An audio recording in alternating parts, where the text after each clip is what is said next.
Hello everyone and welcome. The media tour embargo has lifted for Endwalker, and with that comes a bunch of information that we've been waiting for, namely tooltips, traits for all the jobs have been released. Certain influencers I'm sure have gotten hands-on with the media tour build, probably have some gameplay to share, so be sure to go check that out if you haven't already. If it wasn't already obvious, I was not invited to the media tour, so I'm learning all this stuff the same time you guys are. And so this is going to be kind of learning stuff and giving my thoughts as we kind of go through. I did kind of skim through a lot of these beforehand. And also, unfortunately, some of this stuff did leak like a week ago. I know like the tanks and healers all sort of leaked about a week ago. And actually, there's information that was getting posted a few hours before the embargo actually lifted, from a bunch of different sources as people were kind of preparing to release that at the embargo lift time. So yeah, there were some leaks. Unfortunate that stuff like that happened, for the people who didn't intentionally mean for that to happen. And for the people who did, I'm sure they're probably not going to get invited back next expansion, but oh well. But yes, the embargo is officially lifted, so now I can officially talk about all this stuff. I didn't want to talk about the leaks because they were leaks, and I didn't want to talk about it if it wasn't actually the right time to do so. So we're gonna be going kind of in order here. So if you've already seen like the tanks and healer stuff beforehand, I don't think a whole lot changed, but some of it might. I don't remember. But we're gonna be going in order from what we have here. This is Gamer Escape. I believe I used Gamer Escape last expansion for Shadowbringers, and I really like how they kind of consolidate everything really nicely, really clean to look at. They do a really good job. So I'm gonna leave a link to Gamer Escape down in the description if you want to come and check this out on your own time. If you don't want to watch this video, it's totally fine. Go check out Gamer Escape. They have everything on the jobs in terms of tooltips and traits there. No roll actions, like I said, but again, I'm not sure if that's because nothing changed or it's just not here. So I'm gonna be going in order, and I'm gonna have timestamps as well in case you want to listen to a specific job. So we're gonna go in order. Tanks, Dark Knight first, or open these up.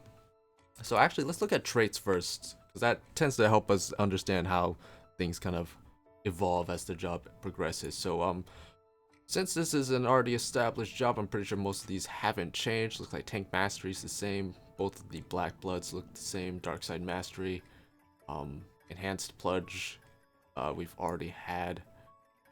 Let me just check the audio levels. Yeah, it seems fine. So new traits. Here we go. 84 onwards. Reduces the cast time of plunge by 5 seconds when executing unmanned. That's not really that helpful. I'd say. I don't know how many.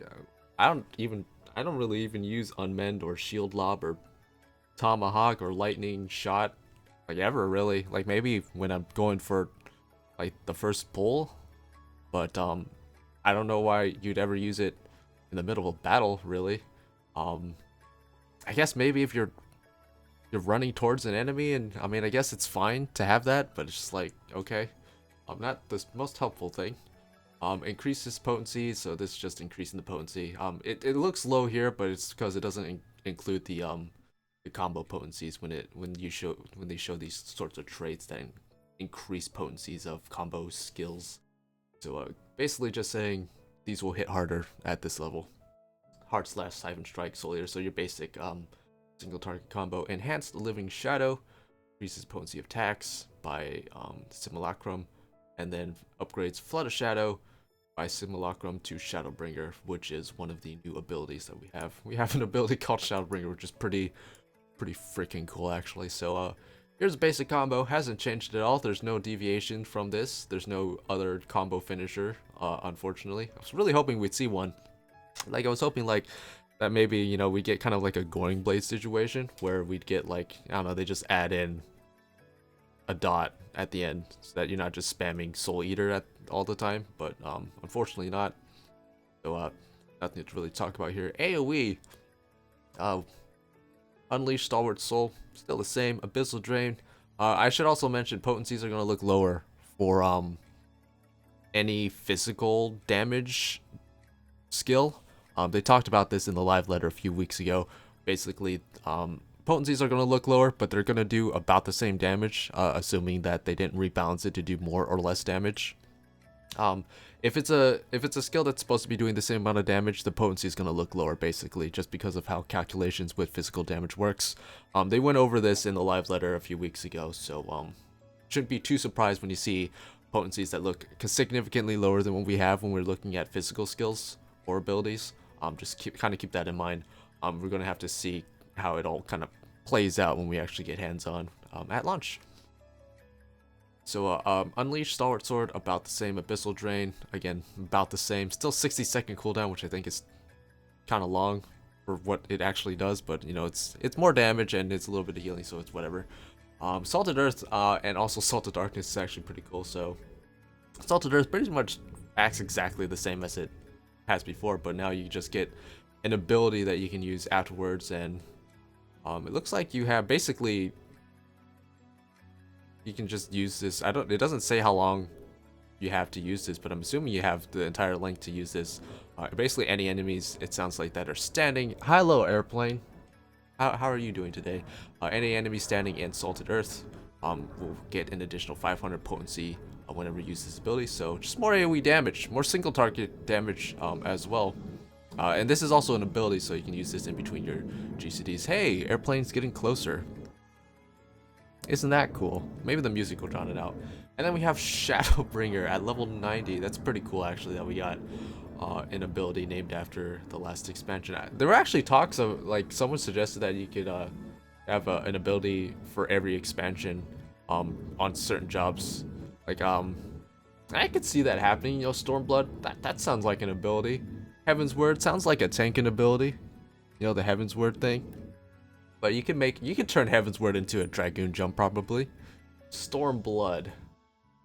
I don't know. That would be like a monk or samurai thing, right? I'm sure you can make that happen with those. Realm Reborn. I don't know. I don't know about that one. Maybe it's like a healer ability. But anyway, Shadowbringer deals unexpected damage in a straight line. 600 potency, 50% less. 2 charges, ability, 60-second charge time, instant cast because it's an ability.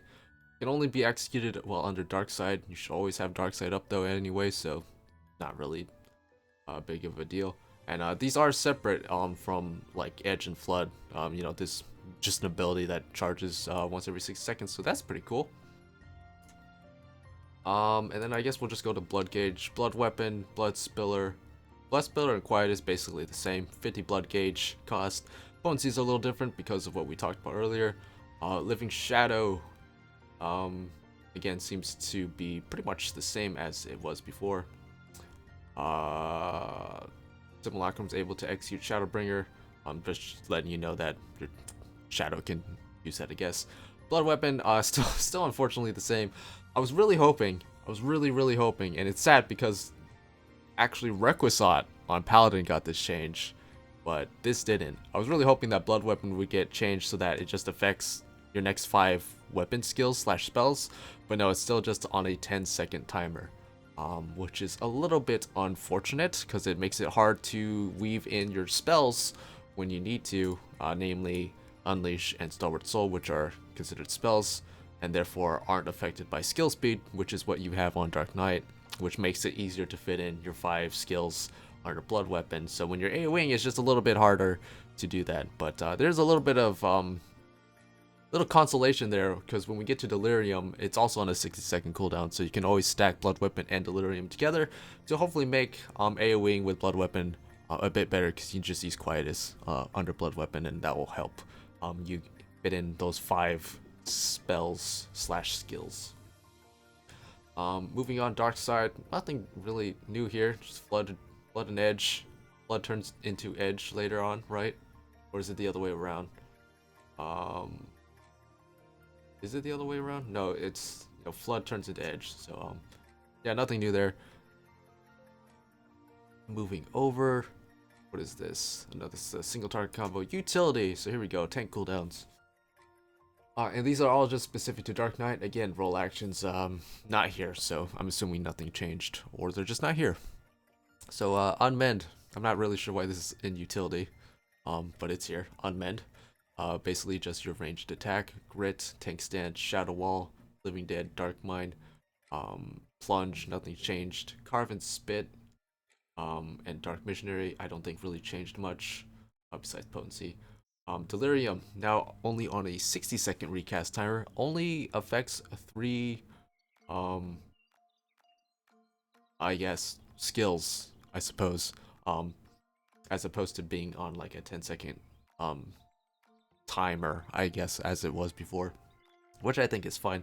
I don't know why, I don't know why they did this for Delirium and Requisite, but not for Blood Weapon. I feel like Blood Weapon needed it way more, but, again, I guess you can just, since they're both on 60-second cooldowns, you can use Delirium and Blood Weapon together if you need to use Blood Weapon with AoE, make that a little bit easier. TBN still here, still costs 3,000, still gives you a free edge, or flood, when it is consumed properly. And then we have Oblation. Reduces damage taken by a party member or by yourself for 10% for 10 seconds, 2 charges, 60-second charge time, which is pretty nice. You can stack that on top of TBN. Although actually, if you stack this on top of TBN, it probably makes it harder for TBN to break unless it's a really big tank buster. So maybe don't stack that with TBN, but really cool that we get kind of small cooldowns like this on both tanks and healers. We have kind of like these small short-term cooldowns. I really like those. I kind of miss those on healers, like things like disable and stuff, addle, or I guess it was virus back then, but yeah. But yeah, nothing a whole lot to say about Dark Knight. Nothing a whole lot changed about Dark Knight other than, I guess, maybe Delirium.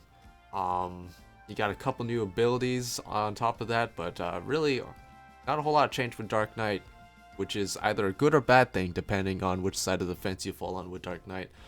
With Dark Knight, I was really hoping that they were going to sort of change up how Dark Knight played, so it wasn't so similar to Warrior, but it looks like that not a whole lot changed with Dark Knight, which I guess if you're a fan of how Dark Knight plays now, you'd probably be okay with the changes now. If you're hoping for some radically interesting new abilities or something that would just change how the job played, not really anything here for you, unfortunately. But yeah, that is Dark Knight. Moving on, Gunbreaker next. Open up these. So traits first, let's see. Tank Mastery, Cartridge Charge, Brutal Shell, Danger Zone, Heart of Stone. Okay, actually, these look all about the same. Heart of Stone Mastery, though. Upgrades Heart of Stone to Heart of Corundum.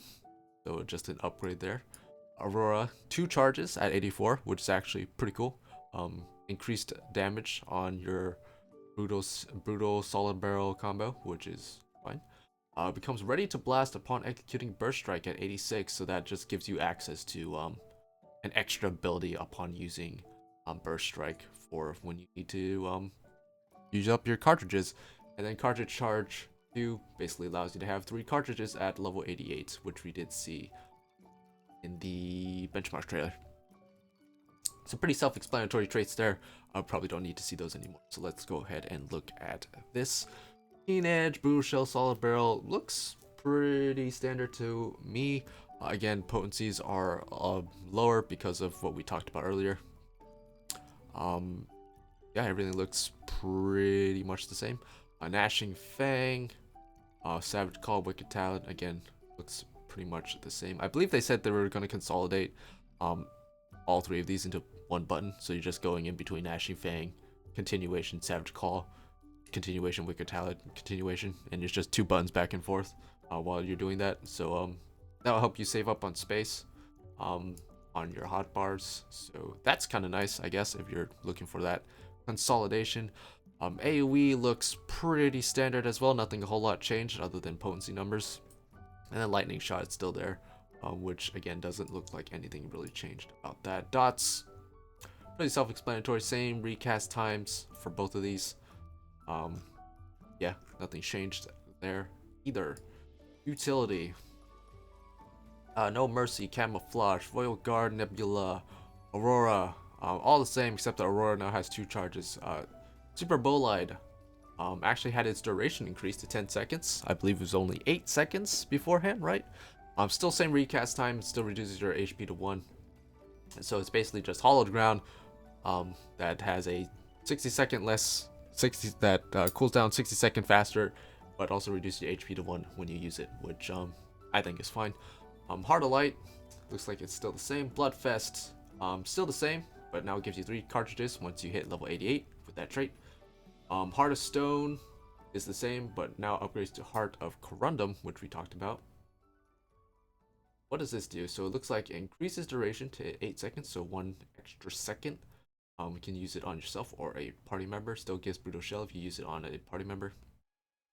But now it grants Clarity of Corundum, which reduces damage taken by a further 15 seconds. Looks like for only 4 seconds though. So for the first half, it's doubled effect, which is actually pretty massive now that I think about it. So that's pretty cool. Makes timing this a little bit more important.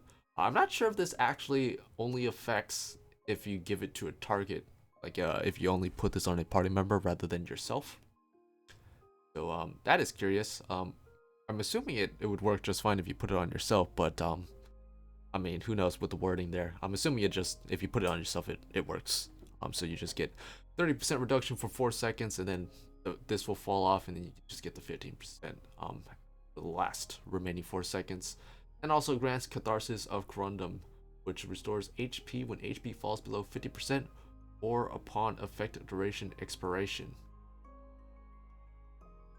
And it says 10 seconds, so I'm assuming this is a regen, but it doesn't give any potency on how strong this heal is. So, yeah. No, it just says, it is not necessarily regen. It looks like this grants you a buff as soon as you're given this ability, which lasts 10 seconds, and it's kind of like XCOG, I guess. Basically like a mini XCOG sounds like, where if you fall below 50, it'll heal you, but if you don't after 10 seconds, it'll just heal you anyway. But it doesn't give you a potency on how potent the heal is, so not really sure how good that heal is, but it's there, so there you go. Danger Zone, Blasting Zone, same. Burst Strike is the same, but it also grants you Ready to Blast, which allows you to cast Hyper Velocity, which is kind of a follow-up ability, which is alright. Rough Divide, again, the same, 2 charges. Then Double Down, 60-second recast time. It is a weapon skill. Does 1200 potency in an AoE, 20% less for all remaining AoEs, or enemies rather, but it costs 2 cartridges. And this is your level 90 capstone ability, which sounds pretty badass, not gonna lie. So yeah, again, not a whole lot changed with Gunbreaker, really. Pretty self-explanatory and still seems pretty true to how Gunbreaker is. Just basically got a couple new toys with like Hyper Velocity and Double Down, and then got Heart of Corundum, which is pretty cool. Super Bolide getting another 2 seconds is nice as well, and also 2 charges on a row is actually pretty cool. So I like it. I like Gunbreaker. Nice sustainability actually with having the heal on Heart of Corundum and also 2 charges on a row. It's actually pretty nice. But yeah, I'm gonna like. I've liked Gunbreaker and Shadowbringer so far, so I'm probably gonna like Gunbreaker and Endwalker as well. Paladin next. It's actually really surprised with Paladin. Paladin actually seems pretty cool. It's probably gonna be my healer of choice. Probably gonna really edge out. But right now I kind of have Paladin and Gunbreaker at kind of the same level when it comes to tanks as to what my favorite tank is. But I feel like Paladin's gonna shoot up as my favorite tank in Endwalker just based on what we've seen here. So basic melee combo, nothing too drastic here. Everything seems kind of the same. They did actually fix Scoring Blade and Rage of Alone actually finally. It looks like in case you don't know, right now in Endwalker or in Shadowbringer, Goring Blade's potency is actually higher than Rage of Alone's. On top of the fact that it applies the dot, so once you get Goring Blade at level 54, it's actually better to just keep spamming Goring Blade combo. Rather than ever touching Rage of Alone, basically, which is kind of funny, but it looks like they fixed that here. Because even if you use Goring Blade and it takes once, it's only going to do, looks like 315 potency, whereas Rage of Alone does 330. And then Royal Authority is just an upgrade. Rage of Alone at level 60, and then you get Atonement stacks at level 76. Guess we should have looked at the traits first, huh? That's what we've been doing. So looks like everything pretty self-explanatory up until 66, 60 or 74, still the same. 6, same. Here we go. Enhanced Intervention, Chances Intervention. We'll look at that in a bit. Upgrades Sheltron to Holy Sheltron. We'll look at that a bit. Adds healing effects to Holy Spirit and Holy Circle, which is actually pretty exciting. I think that's pretty cool. And adds a healing effect to Divine Veil at level 88, and then masteries basically increase the damage for your melee combo, and then Spirits Within turns into Expiation, which we will look at. So self-explanatory traits. Off global cooldown, Spirits Within, still the same. Circle of Scorn, Intervene. Spirits Within will turn into Expiation, as we did talk about. I actually went to look up the definition of this, and the way they spell it here is like Spanish, but there is like an English version where it's a T instead of a C, which makes a bit more sense. So I don't know if that's a typo or they're just gonna keep it that way. It doesn't really matter all too much. But basically, this is basically I said basically 3 times now. This is an upgrade to Spirits Within, which actually allows it to not only do more damage, but also makes it AoE, which yeah, sure, why not? So AoE expiation here, which is pretty cool. And then Requisite pretty much functions the same way it has before, except now it just grants you 5 stacks rather than having a 10-second duration. Increases magic damage dealt by 100%, and spells require no cast time. Duration 30 seconds. Well, actually it does have a duration, but now it just has 5 stacks on top of that, so there you go. And here are the spells that you can use. Clemency, Holy Spirit, Holy Circle is probably in the AoE section. It's over here. So Clemency still functions basically the same way. You can use it on yourself, but if you use it on a party member, you also get 50% of the heal on yourself as well. So it is better to use it on a party member. That being said, you do also get some self-healing whenever you use Holy Spirit or Holy Circle now, which is actually really cool. 400 potency. So yeah, not bad. I mean, just a little bit of extra healing takes the edge off for your healers when you're in your requisite window, which is really cool. It's gonna be really helpful actually for big dungeon pulls, I bet, for using Holy Circle. That's gonna be really nice to help kind of keep you sustained. You're usually taking those big spikes of damage from getting hit by like 10 enemies. And then Confiteer now ends Requisite, so you want to use this as your 5th Requisite spell, as you have been basically the whole time. But now also grants you access to basically a new spell combo that happens right afterwards, which is AoE, which is pretty cool. All instant cast still, by the way, and also ends with even a dot, which this is actually going to change up how your rotation goes, because this dot doesn't actually stack with Goring Blade. It says so right here, doesn't stack with Goring Blade. So 80 potency for 21 seconds. What is Goring Blade's potency? 65 for 21 seconds. So yeah, so I'm not sure how that pans out in terms of like how much damage that does. Assumingly it's going to be doing a slightly less, just because of how magic potency is calculated on a physical job. But I mean, obviously we're still going to use this combo anyway as soon as Confiteer's up, but it just means that we won't be casting Goring Blade when we go back to melee right away. So we'll just skip the Goring Blade combo. So just kind of thinking off the top of my head, so you're going to go Goring Blade combo first, and then a Royal Authority combo afterwards, and then 3 Atonements, and then Requisite.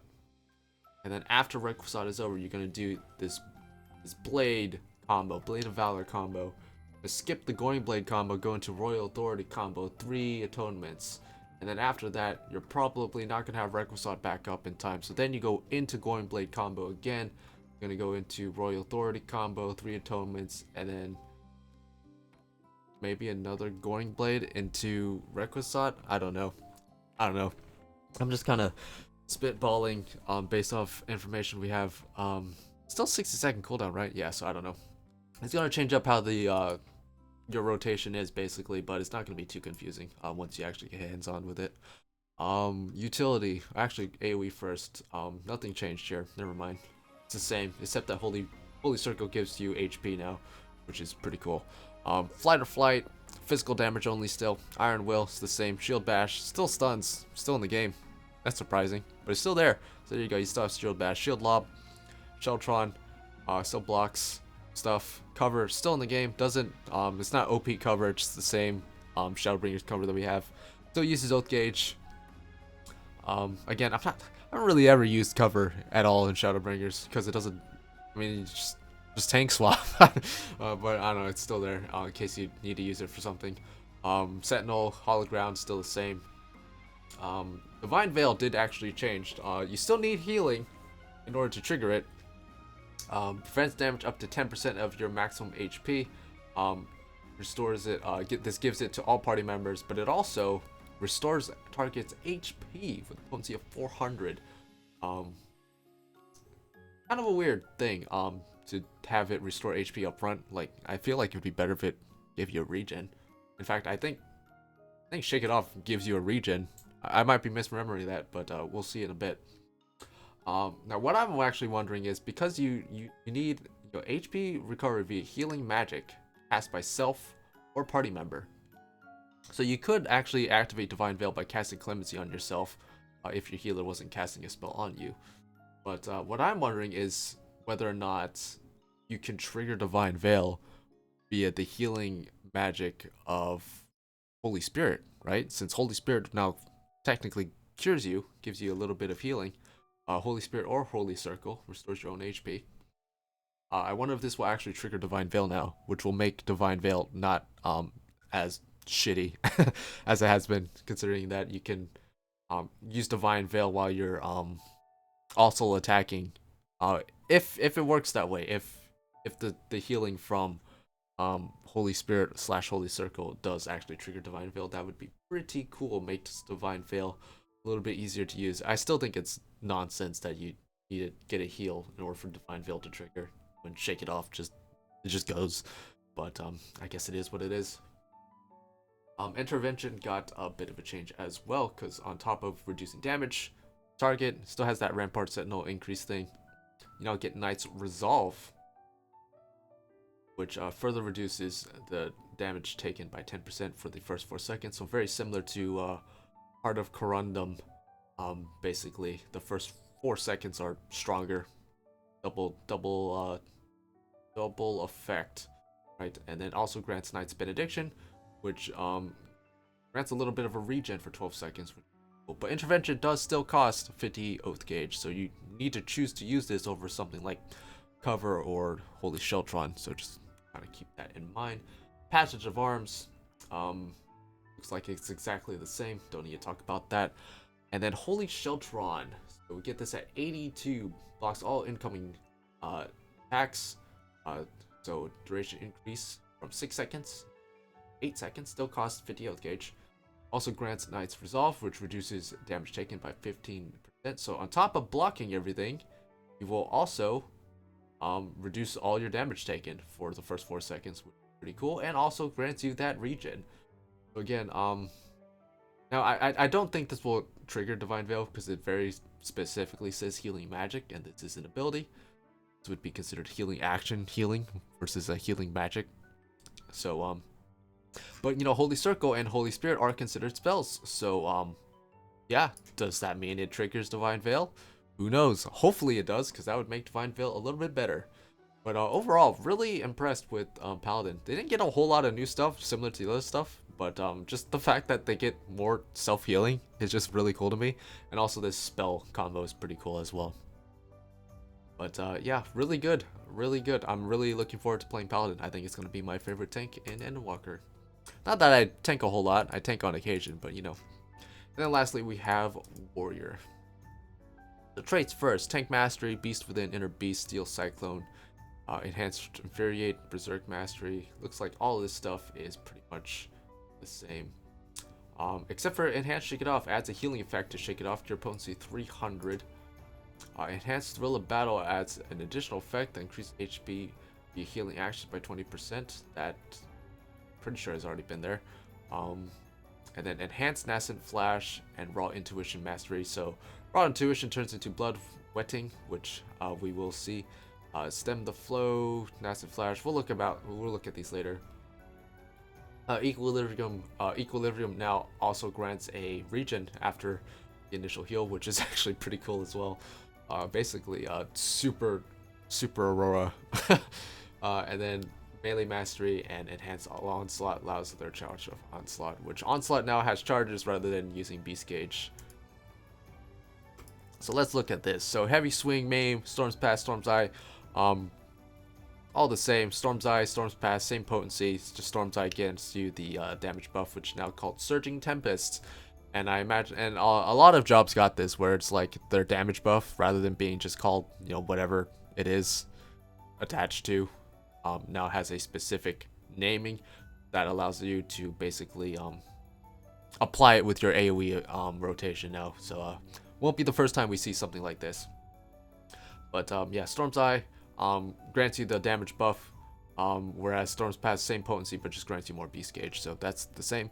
Overpowered Mithril Tempest, the same. Now that you can now apply your Searching Tempest buff with just using Mithril Tempest now, rather than having to do your Storm's Eye combo first. So that is a good change. And again, we will see that change with a lot of other DPS as we kind of go along as well. So utility, I guess we'll go with utility first. Beast Gauge. Oh, look at all the stuff in the Beast Gauge. So Berserk, Defiance, Tomahawk, Thrill of Battle, Vengeance, Home Gang. Pretty much the same. Home Gang's duration, I think, got increased. I think it's 8 seconds now. Increased to 10 seconds. Same with Super Bolide. So nice. Not necessary, but nice. Raw Intuition, and Nascent Flash, both got changes, and also Bloodwetting, which is the upgrade version of Raw Intuition. So Raw Intuition, on top of reducing the damage taken, seconds now also restores HP with each weapon skill successfully delivered. But now this is just straight potency. So looking at Storm's Path, this is 250 potency, and then looks like Raw Intuition is 400 potency. And then this also change affects Nascent Flash, which we'll look at in a bit. Equilibrium, as we said, now also adds that regen on. But unlike Aurora with Gunbreaker, you can only have 1 stack of this. So, which is, I mean, that's just, you still have tons of self-healing on Warrior, but whatever. So Shake It Off creates barrier on all nearby party members to absorb damage totaling 15% of total HP. So I think they increased that. I think it's only, what, 8% now? I don't know. It's less than 15%, I'm pretty sure. And then you can still Dispel, Throw, Battle Vengeance, or Bloodwetting to increase that by a little bit if you want to. But I don't think it's really worth it to do it for just that. Restores own HP and HP of all nearby target members. So it's not a regen. I think I saw this 15 seconds. I thought, hey, look, it's a regen. It's not a regen. It's just 300 up front, looks like, which is not bad for a tanking ability that doesn't require you to heal yourself in order to use. Inner Release got a change. Now only has a 60-second recast, but only affects 3 attacks now rather than 5 that you could fit in there before. 3 stacks of Inner Release. So again, we're getting the stack thing, which Blood Weapon should have gotten, but didn't get. Really hope that they add that to Blood Weapon, by the way. Like, I'm still kind of upset that they didn't get that. I don't even play Dark Knight that much, but I want that change. And then Nascent Flash got a change. A pretty big nerf to the self-healing capabilities of Nascent Flash, which, yeah, let's be real. I mean, Nascent Flash's healing potencies or healing capabilities were ridiculous. It was insane. So, they did change Nascent Flash, so very similar to Raw Intuition, or I guess Bloodwetting, as we'll be upgrading Raw Intuition to Bloodwetting pretty soon after Endwalker drops. Restores your HP whenever you deal damage with a weapon skill. Same potency, 400 potency. You also get the Nascent Glint effect, which restores HP equaling 100% of whatever is recovered by Nascent Flash, will also reduce damage by 10%. It sounds so confusing when you read it out loud. You get Stem the Flow to target, which reduces damage taken. Also Stem Tide. Okay, let's look at that. Like, let's piece this together. There's so many different buffs that this gives. Holy shit. Restores HP equaling 100% of that. So I don't know if you get Nascent Glint on yourself. It's a thing. Probably not. I imagine if you wanted to, like, you would just use Bloodwetting on yourself. So basically, that just means if you put this on a target, damage taken reduced by 10%, and they also get the healing benefit that you get from Nascent Flash. Stem the Flow to target, which makes the first 4 seconds stronger. We've seen this with Heart of Corundum and Intervention. And then Stem the Tide nullifies damage equaling heal of 400 potency to the target. So basically just adds a shield on top of everything else. So pretty strong to put on someone else, which that's what Nascent Flash is for. Whereas Bloodwetting is strictly for yourself. So reduces damage taken by 10%, 8 seconds, gives you the healing potency. Gives you Stem the Flow, makes the first 4 seconds stronger, and then Stem the Tide. So basically, it's Bloodwetting. It's basically just the same thing as Nascent Flash, but just for yourself, and it gives you the 10% extra damage. Actually, doesn't this just give you 10%? Yeah, it's basically Nascent Flash and Bloodwetting is basically the same thing. It's just Bloodwetting is for yourself, whereas Nascent Flash is for someone else. So this is the easy way of looking at it. Both are really strong, by the way. Just you're not getting the crazy amount of healing that you get with Nascent Flash now. So enjoy that while you still can, because it's going away pretty soon. And then Beast Gauge, Inner Beast, Steel Cyclone, Infuriate, Fell Cleave, Decimate, all pretty much the same. Fell Cleave turns Inner Beast turns into Fell Cleave, Steel Cyclone turns into Decimate. Onslaught no longer uses Beast Gauge, but instead has 3 charges, 30-second charge time. Upheaval, still the same, now shares a recast with this one, Oregano. So Oregano is basically just if you need to hit 3 targets, use Oregano instead of Upheaval instead. Chaotic Cyclone and Inner Chaos looks like same. You can only use it when you use Infuriate first. And then yeah, guaranteed direct critical direct hits on both of these still. And then you get Primal Ren, delivers a critical direct hit to target and all enemies nearby of potency of 700, 70% less for all remaining targets. Stacks of in release are not consumed upon execution, can only be executed when under the effect of Primal Ren Ready granted by Inner Release. So Inner Release grants you Primal Ren Ready, apparently, even though it doesn't say that it does here. Yeah, so whenever you use Inner Release, you get free use of this, but it does not consume any of your 3 stacks. So basically you get 4 really hard hitting critical direct hits whenever you use Inner Release once a minute. So yeah, not a whole lot changed with Warrior either, just basically a couple new toys, changes to their short-term cooldowns a bit, got a little bit of extra healing on Equilibrium looks like, and then Inner Release basically now once every 60 seconds instead of 90 seconds, which is a good change, in my opinion. So Warrior, not a whole lot changed there. How long have we been going? This is gonna take a while. Astrologian next. I thought this wasn't gonna take as long as the job thing, but it's taken just as long, if not longer. But it's okay, because I'm gonna have timestamps. So yeah, Astrologian next. I'm really actually excited with healers. I really like what they did with the healers, except for Scholar. I feel like Scholar got the short end of the stick, but we'll get to that when we get to that. But here we go, Astrologian first. Okay. So traits first. Looks like nothing a whole lot to look at here. Enhanced draw grants clarifying draw, which is basically just redraw. Well, we'll look about that. We'll look at that in a bit. Enhanced draw 2 grants solar, lunar, or celestial according to Arcanium played. So that's level 50. So just basically allows you to get seals.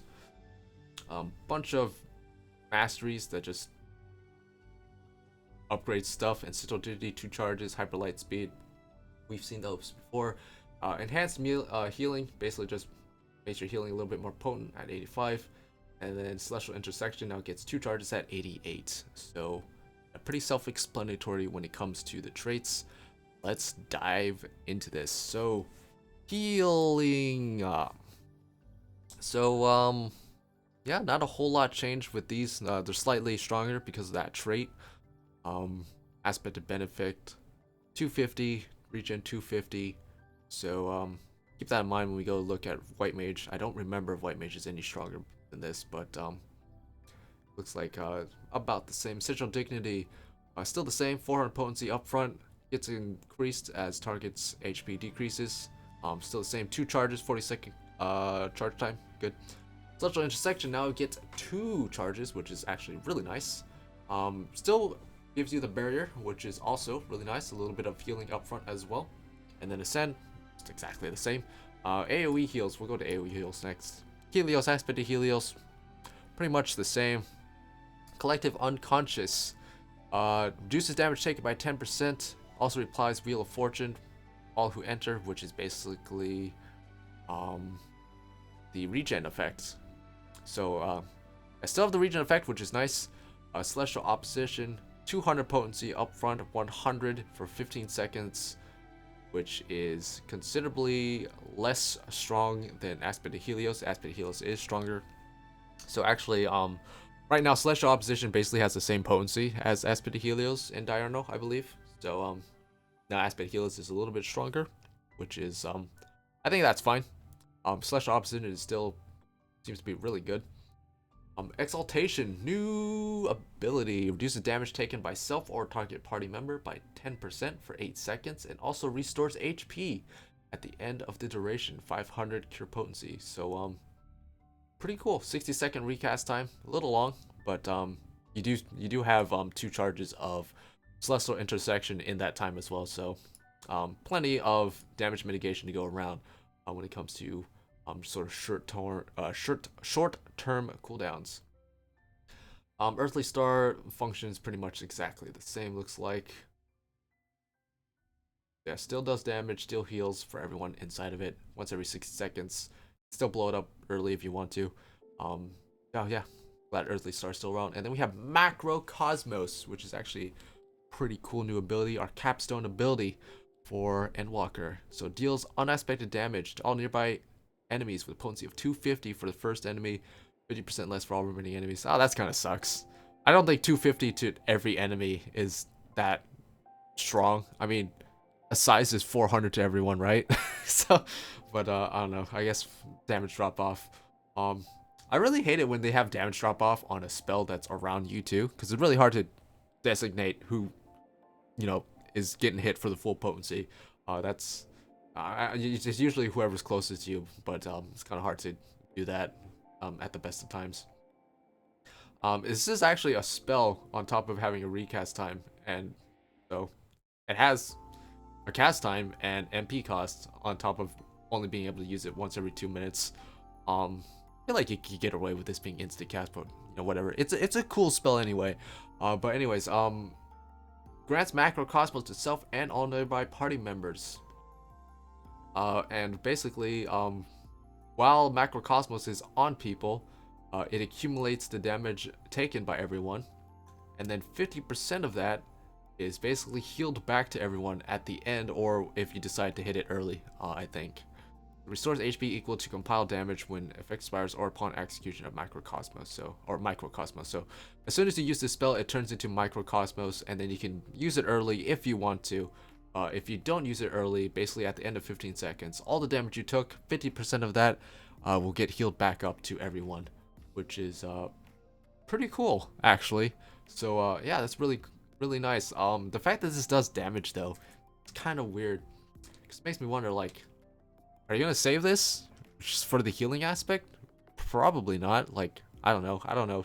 Juice. I don't save SIs for just the healing most of the time. Like, maybe if it's like a couple seconds, I'll hold on to it. But yeah, I don't know. I assume most of us are just gonna use this on cooldown. But yeah, I don't know. I feel like if you just wanted to use this as like a healing spell or like a damage mitigation sort of thing, like just put it on an ability, I think that could have worked. Tying it to damage is kind of weird, but yeah, I don't know. I guess we'll just have to wait and see how people want to use that. Utility, light speed, synastry, horoscope, and didn't really change as far as I know. Horoscope, 10 seconds, upgrade to horoscope Helios on receiving effective Helios aspect of Helios, 30 seconds. Yeah, it looks like it's the same. It's the same. Divination, pretty much the same, just you don't use the seals for divination anymore. That's used for something else that's strictly for you. Astrologian, you can see right here. We'll look at that in a bit. But now divination is just once every 2 minutes, 6% extra damage for everyone. And that's it. You just cast it whenever you want.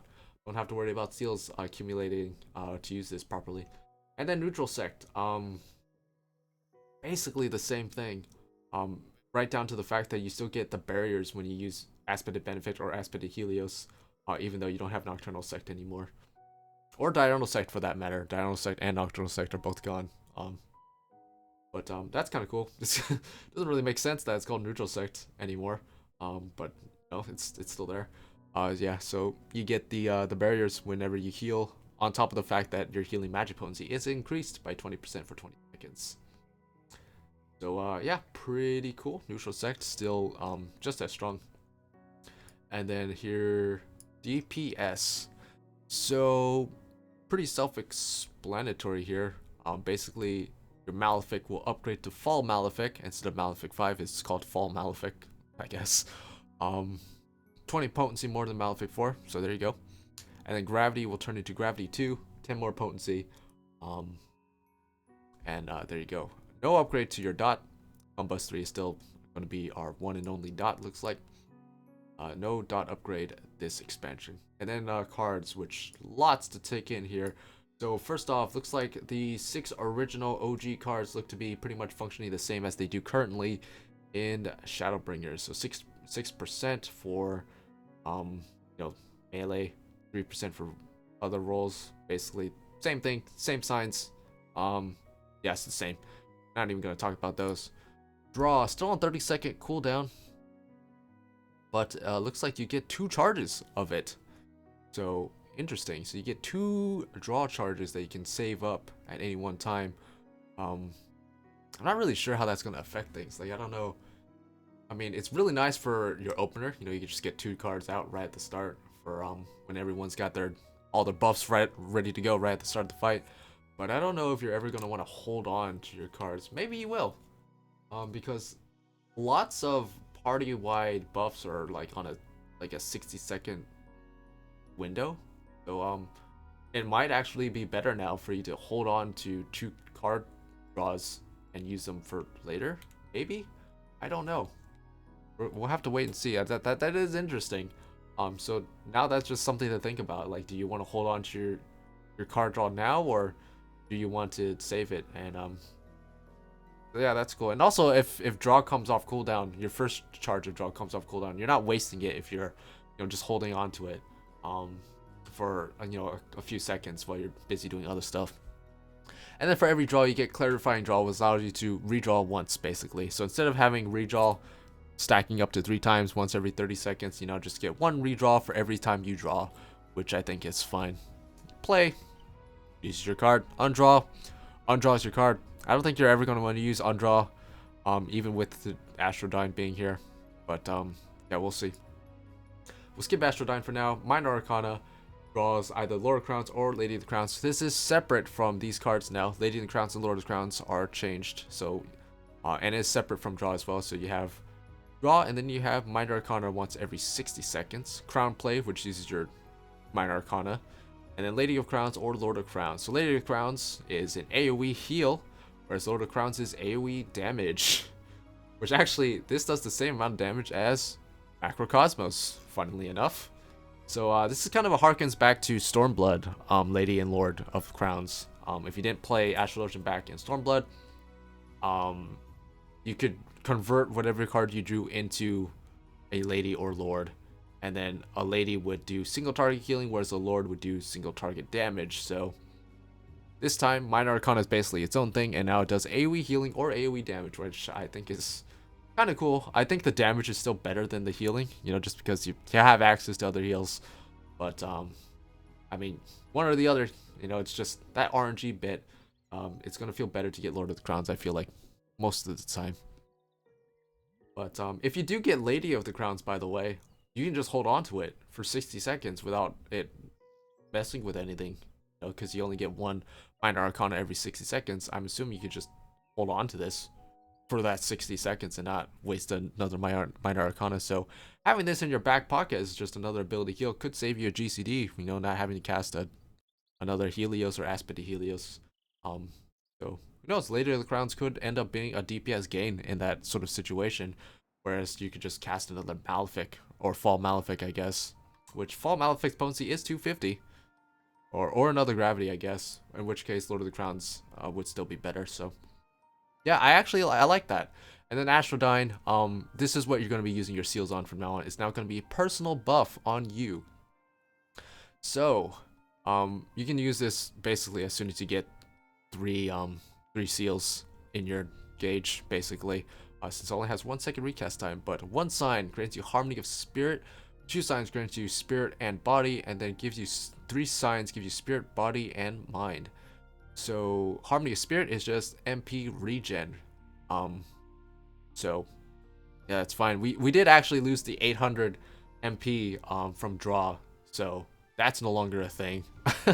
So I guess that sort of helps to fill in that extra MP that we're losing from getting it from draw. Harmony of Body reduces spell cast time, recast time, and auto attack delay by 10%, and then increases damage dealt and healing potency by 5% from Mind.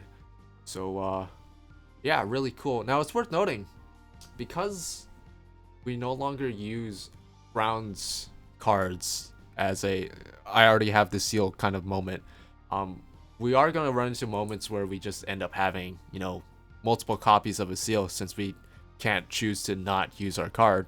I mean, you could use to undraw, but I don't think undrawing is ever going to be better than just giving out a duplicate seal card to somebody, right?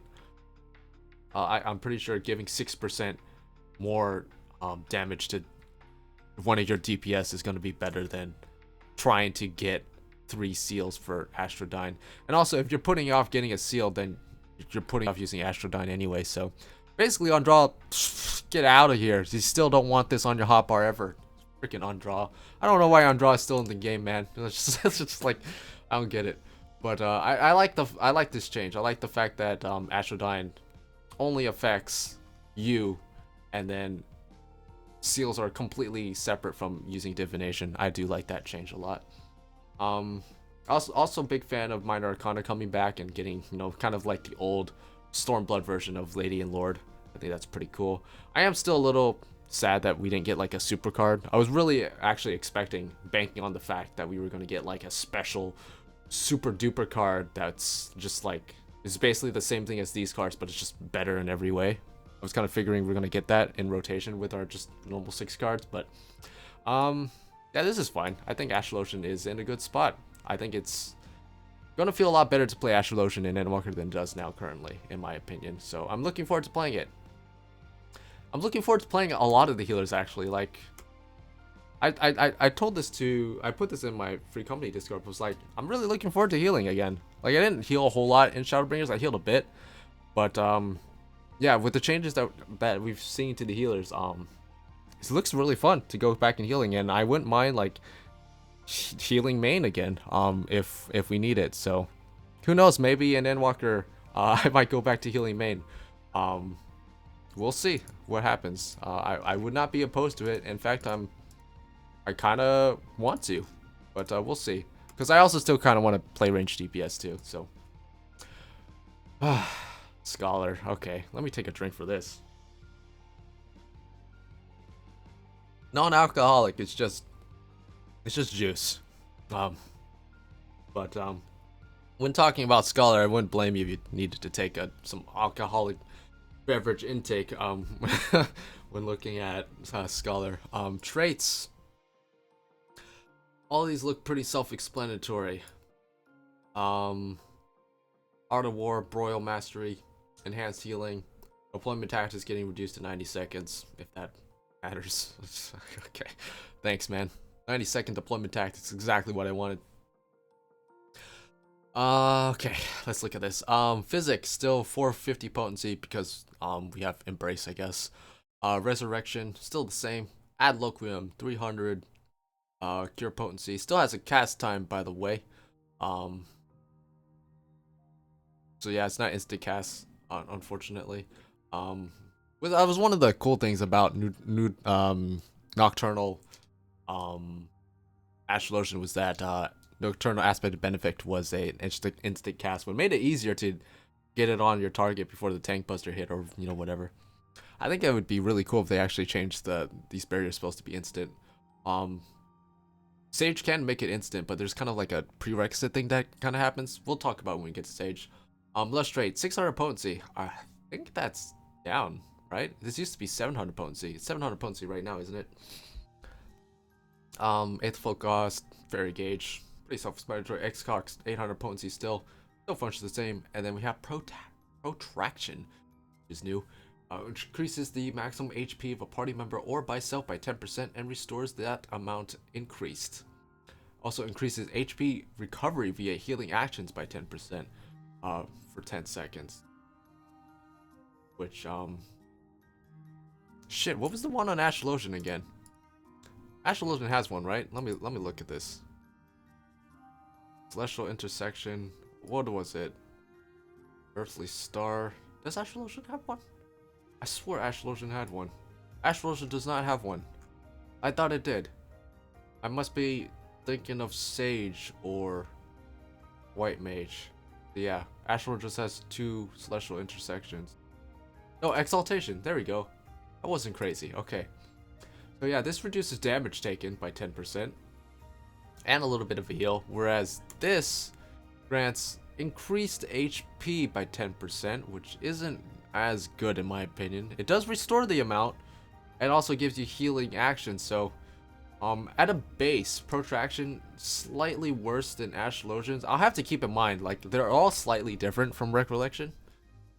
But this might just be Astrologian's. This might just be because it's a regen healer, and this is just because it's a shield healer. But at its base, I feel like Protraction is worse. But the fact that you can increase your healing done in that time frame is actually pretty decent. So up front, not as good, but with healing involved, which I'm assuming if you're putting this on someone, they're gonna be getting hit a lot, and you're gonna be healing them in that time frame anyway. Probably better overall. But yeah, I like that. I like Protraction. Once every 60 seconds.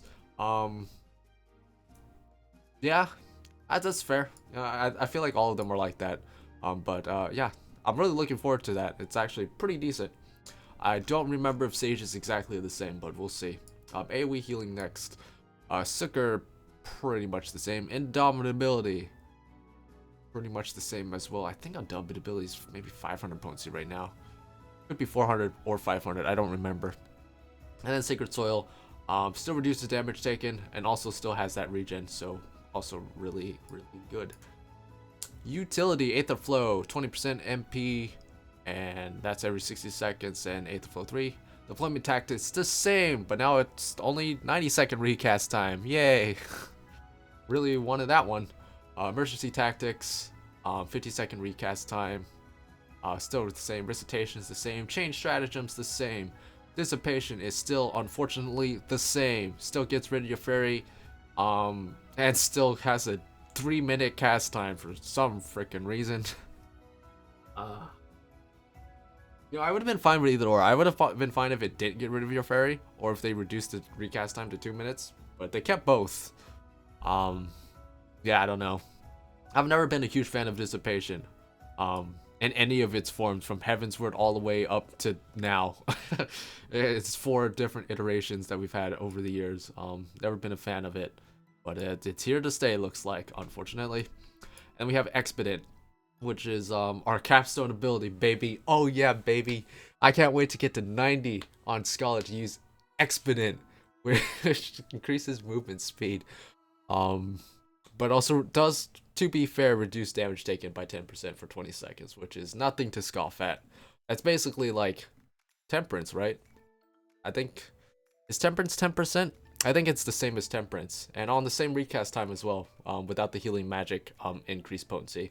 So yeah, the movement speed is like whatever, but the damage reduction is pretty nice. So 20 seconds for 10% for 20 seconds is nothing to scoff at. So as much as it is kind of a meme, it is useful. So, and then dots, nothing changed there. Biolis is still your only dot. No dot upgrades for healers yet this expansion. So, I don't know why it's called summoner actions. These are scholar actions. I guess pet actions would be more stuff better, I guess. Summon Ea, summon Celine. Again, no difference between the two, just whichever one you like more. Summon that one. It's just a purely visual thing. Whispering Dawn, still AoE regen, so there we go. Fae Illumination. Slash Seraphic Illumination, in case you use this with Seraph. Increases magic potency. Increases magic potency of all nearby party members by 10%. Magic healing potency, rather. I thought I skipped over this. I was like, holy shit, is this a buff for casters? But no, I my mind blanked out on the healing potency. Healing magic potency for all nearby party members by 10%, while reducing magic damage taken by all nearby party members by 5%, which I think is the exact same thing as it is now currently. Only healing magic, not healing actions, unfortunately. I was really hoping they would change it to healing actions, but oh well. Energy drain, god damn it, is still in the still on Scholar. Still only 100 potency too. But it's there. God damn it. I was really hoping we'd get rid of energy drain for good, but it's still freaking there. I hate energy drain. I don't like it. I don't like energy drain because then I have to use it for damage. I don't like it. Yeah, I don't like it. Consolation though on the fact that we didn't. Where are they? Are they over here? On the fact that broil spells, and I guess all other spells, glare spells as well as whatever it's called on Sage. I don't remember off the top of my head. Have a slightly faster cast time than the recast time, so you can use abilities while using broil spells now.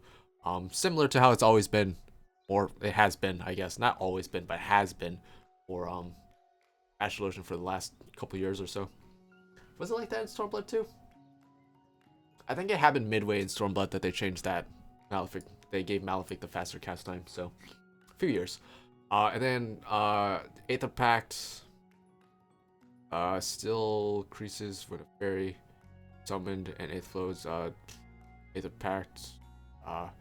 Pact is here, but Fae Union is over here, so HP is restored. Yeah, still regen. Aether Pact. Summon Seraph once every 2 minutes still. Duration 22 seconds now. I think it's only 20 seconds currently. 22 seconds. That's odd, but okay. And then Consolation. Stores HP of all party members, erects the barrier. 30-second barrier. 2 charges. So you can use 2 of them every Seraph summon. Just like it is now. And moving on to more pet actions. Embrace 180 potency, Whispering Dawn 80 potency, 80 potency on Angel's Whisper, just Seraph's Whispering Dawn basically. Consolation 250 potency, no, Seraphic Veil. Consolation's the AoE. 180 potency on Seraphic Veil, but also gives you the 100% barrier, which is nice. Fae Union we just looked at. And then, yeah. Fae Blessing also still in the game. Where is that actually? Consolation? No, what is it called? Where is this? Where did it go? Indomitability. A blessing. Yeah, where's the trigger for Fey Blessing? Is it on here and I'm just dumb? Or I guess they just forgot to put it on here. But basically, you trigger this and it does an AoE heal, costs 10 fairy gauge, I believe. It looks like they just forgot to put it on here, or I'm just dumb. Straight. No, they just forgot to put it on here. I'm assuming it's still on a 60-second cooldown. Then they just forgot to put the scholar initiating thing that does Fey Blessing for you. That I can't remember off the top of my head. DVS spells pretty much self-explanatory. You get Art of War 2 and Broil 4. Yeah, just upgrades to spells at level 82, which is pretty par for the course. And then yeah, we've talked about everything. So that's it for Scholar. Honestly, pretty disappointing. I don't know what it is about Scholar. I was hoping for just a little bit more. I mean, to be fair, Scholar kind of the same treatment that White Mage and Astrologian got, where they just got a couple more new toys and a couple more updates to stuff they've already had. But it's just that the stuff they got just wasn't wowing me, you know? Expedient rather. It's just, I mean, it's good. Like, don't get me wrong, like damage taken reduced every 2 minutes. It's pretty good. Protraction is pretty cool. I like protraction. The fairy stuff pretty much remains unchanged, as well as everything else basically in their toolkit, which yeah, I mean, Scholar's basically the same thing as it is now, just with a couple new stuff on top of it. So yeah, which is to say, if you like Scholar now, you'll like Scholar and Endwalker. If you don't like Scholar now and think that Scholar's kind of missing something, I don't think Endwalker is gonna really change that. I feel like Sage is gonna completely overshadow Scholar for the whole expansion, unless Scholar gets some weird drastic mid-expansion change, which could happen. You never know. Like, we got one with Monk and Shadowbringer, so you never know. But right now, I feel like Scholar is just, there's nothing excitingly new on Scholar to make Scholar stay on Scholar, rather than just switch to Sage, you know. So that's just kind of my only concern with Scholar. But yeah, we'll see what ends up happening with Scholar. White Mage next. Been going for just over an hour. All right. Ah, man, we need to pick up the pace. Oof. We probably won't, but we need to. All right. Traits first. All of these are the same, or basically. Glare Mastery, Holy Mastery. Pretty self-explanatory. Enhanced Melee Magic, Enhanced Divine Medicine. 2 charges. Alright, traits are done.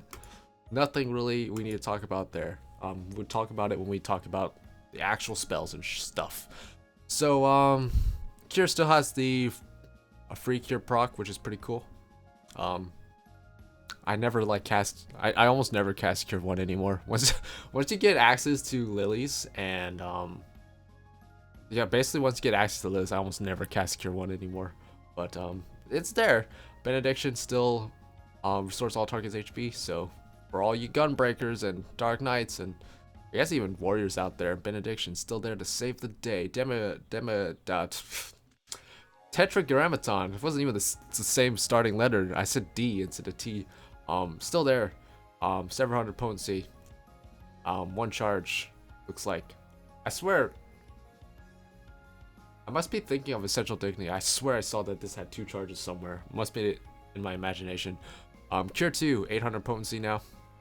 Regen 250 over 18 seconds. So same thing with Aspected Benefic on Astrologian.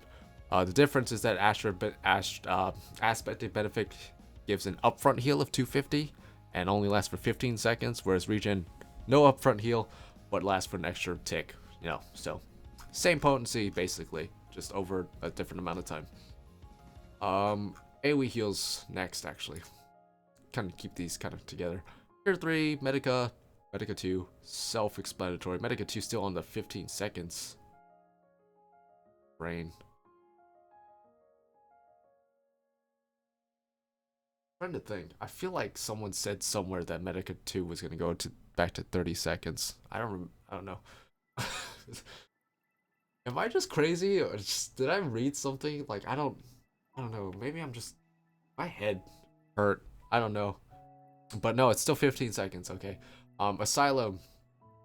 Uh, Still increases healing actions, which is pretty nice. And then the size, thank God, is still in the game. Still 400 potency, no damage drop off. That's how you do an AoE damage ability, baby. 400 potency, no damage drop off, and it heals and restores 5% HP, and only has a 45-second recast time. And if they made this like 30 seconds, like holy, that'd be cool. It would almost make up for the fact that we didn't get Arrow 3 back. And then Blood Lilies, pretty self-explanatory. Flatch's Misery still there, still 900 potency, 25% for less, so you know, still there. And then DPS spells. For some reason, we just skipped Holy 2 and Glare 2 for some reason. I don't know why. We just went straight from Glare to Glare 3 and Holy to Holy 3. But basically just slightly more damage on both those. And then D is still going to be our dot. No new dot yet. And then other than that, just utility left, right? Okay. I don't know why Lilybell is down here and not up here, but I guess it's in utility. Presence of Mind finally had its recast time reduced to 2 minutes. I think it's been 2.5 minutes for like ever, but yeah, finally had its recast time reduced a little bit to 2 minutes, which I think is fair. Honestly, Lightspeed is pretty damn good.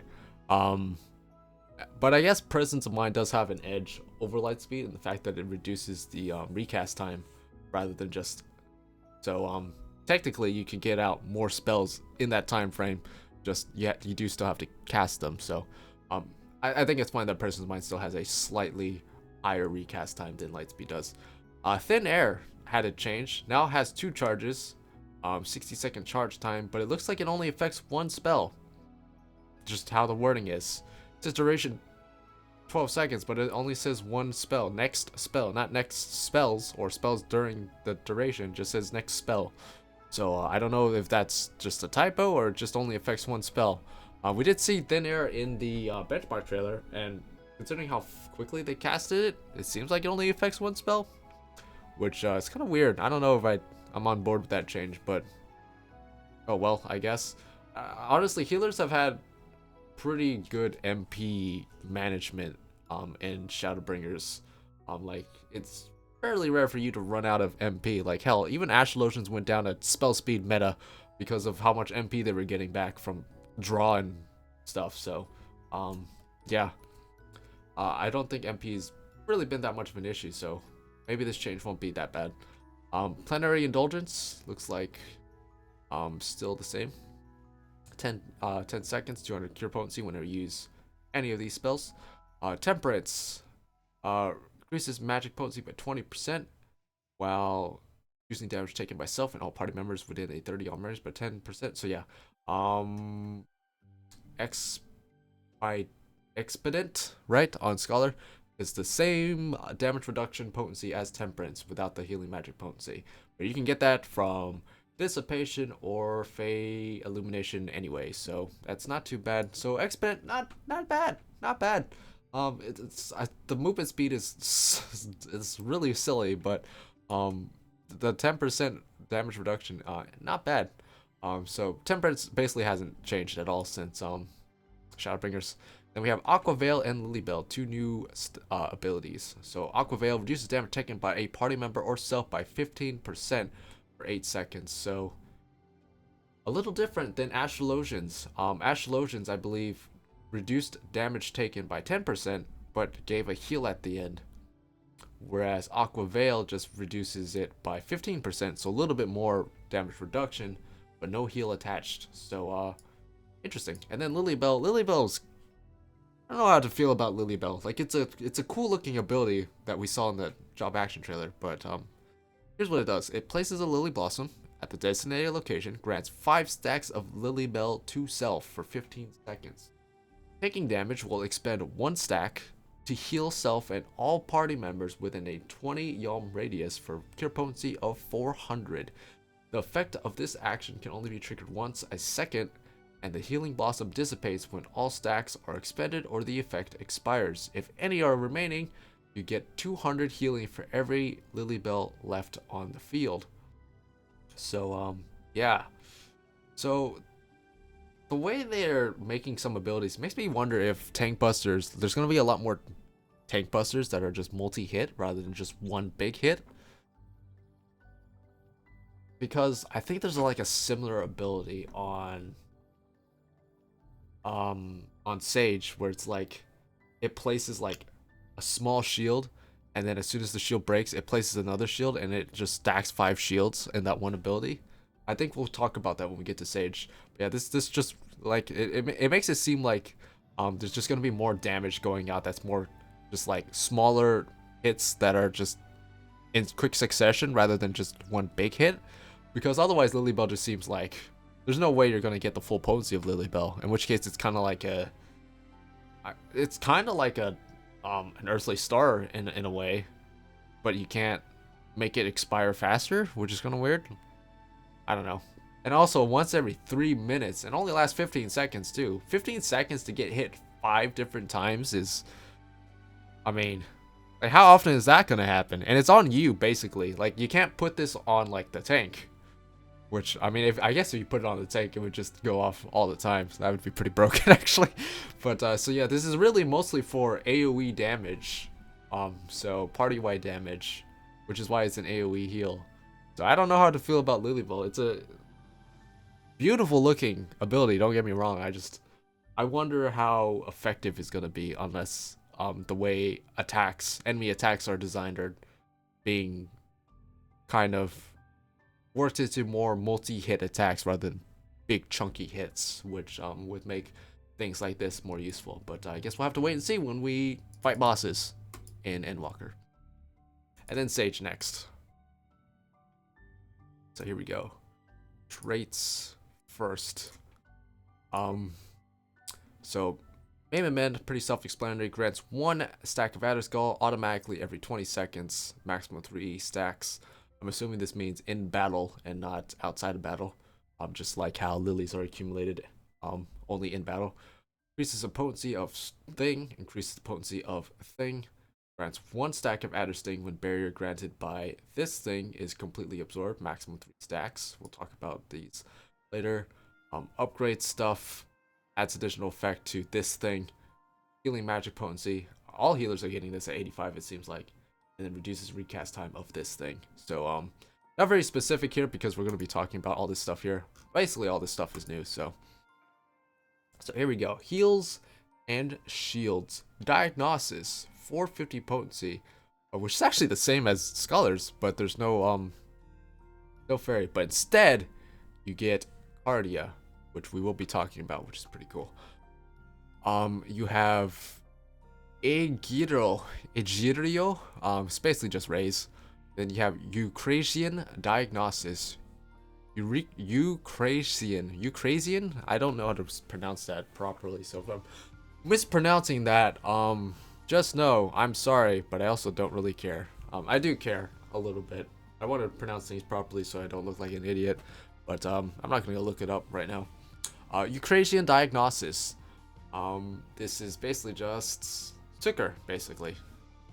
Rex barrier, 180% amount of HP restored when critical HP restored.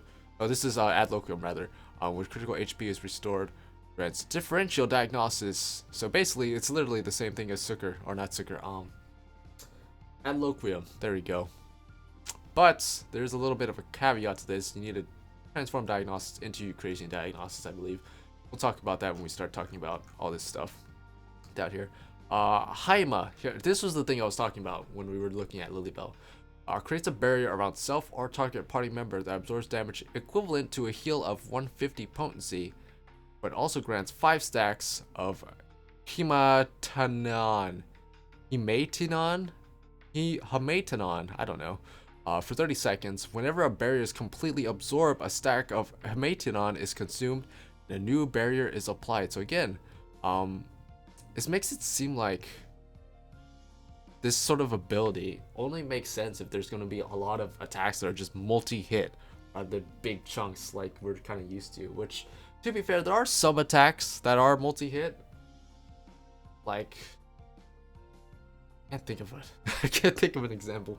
Bahamut's Claw. There you go. There's one. That's an old one. Bahamut's Claw is a multi-hit thing, or like the Ravana thing at the start of the first boss of Fractal Continuum, the very first Fractal Continuum. That looks like Ravana. He does like a multi-hit thing. I don't know what it's called off the top of my head. I've done Fractal Continuum so much to get relic weapons, but yeah, I don't remember. But yeah, so I don't know. Recast time, 2 minutes. I don't know why this is considered a heal rather than an ability. I don't know, I guess it is a heal because it gives you a heal at the end. You get a cure potency 150 per remaining stack at the end that wasn't absorbed. Cannot be stacked with Panheima, which confuses me when we look at Panheima, but down here. So I'm just going to go ahead and look at this. Erects a barrier around self and all party members near you that absorbs damage equivalent to a heal of 150 potency. Grants 5 stacks of Panheimation for 30 seconds. When the barrier is completely absorbed, a stack of Panheimation is consumed. A new barrier is applied. So this is basically the same thing as this, but in an AoE form. But for some reason, there's the same potency, which is confusing, and the same recast time, and cannot be stacked with each other. Now it doesn't say that using one consumes the other, so maybe you could just, you know, use one and then you have the single target one later. I don't know. It's just confusing to me that these are the exact same potency, except this one's an AoE, which is infinitely better. I mean, you do have to wait till level 80 to get it, looks like, but yeah, I don't know. Maybe they're two separate abilities, and while you can't stack them on top of each other, you can use both of them within the same cooldown frame. So what I mean by that is that you can use this one, and then it goes on cooldown, and then 20 seconds later you can use the AoE version, even though you just use this one. So it's not sharing the same cooldown timer. It doesn't look like it. So I guess that's the difference, even though this one is just strictly better because it's an AoE version. It's kind of weird. But we're in AoE heals now. So Prognosis, 300 potency. Eucrasian Prognosis, which is basically mimicking Ad Loquium instant cast. But you do have to proc this, which we'll talk about in a bit. Holos, which is an ability which restores 300 potency to everyone. 60-second recast time, kind of long. But you also have Physis and Physis 2, which are also abilities. This grants healing regen, and then this grants more healing regen. Can you stack both these? I'm assuming you can. Yeah, you can. So Holos is presumably trying to mimic Indomitability. Physis is trying to mimic Whispering Dawn, and then Physis 2 is just extra cherry on top once every 3 minutes. So this is 200 potency, cure potency for 15 seconds, but also increases healing magic potency recovered on the targets as well. So kind of a healing cooldown in a way, once every 3 seconds, or 3 seconds, god, 3 minutes. So yeah, that's nice, that's neat. But also, because these are on you, Physis in particular, it's gonna be probably these are gonna be much more potent than like say your Whispering Dawns, because Whispering Dawn, your Faerie magic potency is considerably lower. Like the potency per like healing is considerably lower on your Faerie. Like when you see your Faerie's magic potency, just know that it's not like a 1-to-1 of the Scholar's healing potency, you as the Scholar. So yeah, so these are probably fairly potent for a shield healer in particular. So granted, they are abilities and you can't just spam these, but that's pretty nice to have in your back pocket for when you just want to do some ability healing. Then you have Pepsis, restores own HP and HP of all nearby party members by removing Eucrasian Diagnosis or Eucrasian Prognosis effects granted by you. Your potency there. And the way I see this is kind of like the reverse of emergency tactics. Whereas emergency tactics, you You cast Emergency Tactics first, and then you cast Endwalker, or then you cast Zucker, and then it does the heal. Whereas this, you cast the spell first, and then it's like, oh, if you don't want the barrier, you just convert it into a heal, using Pepsis. Using Pepsi Cola.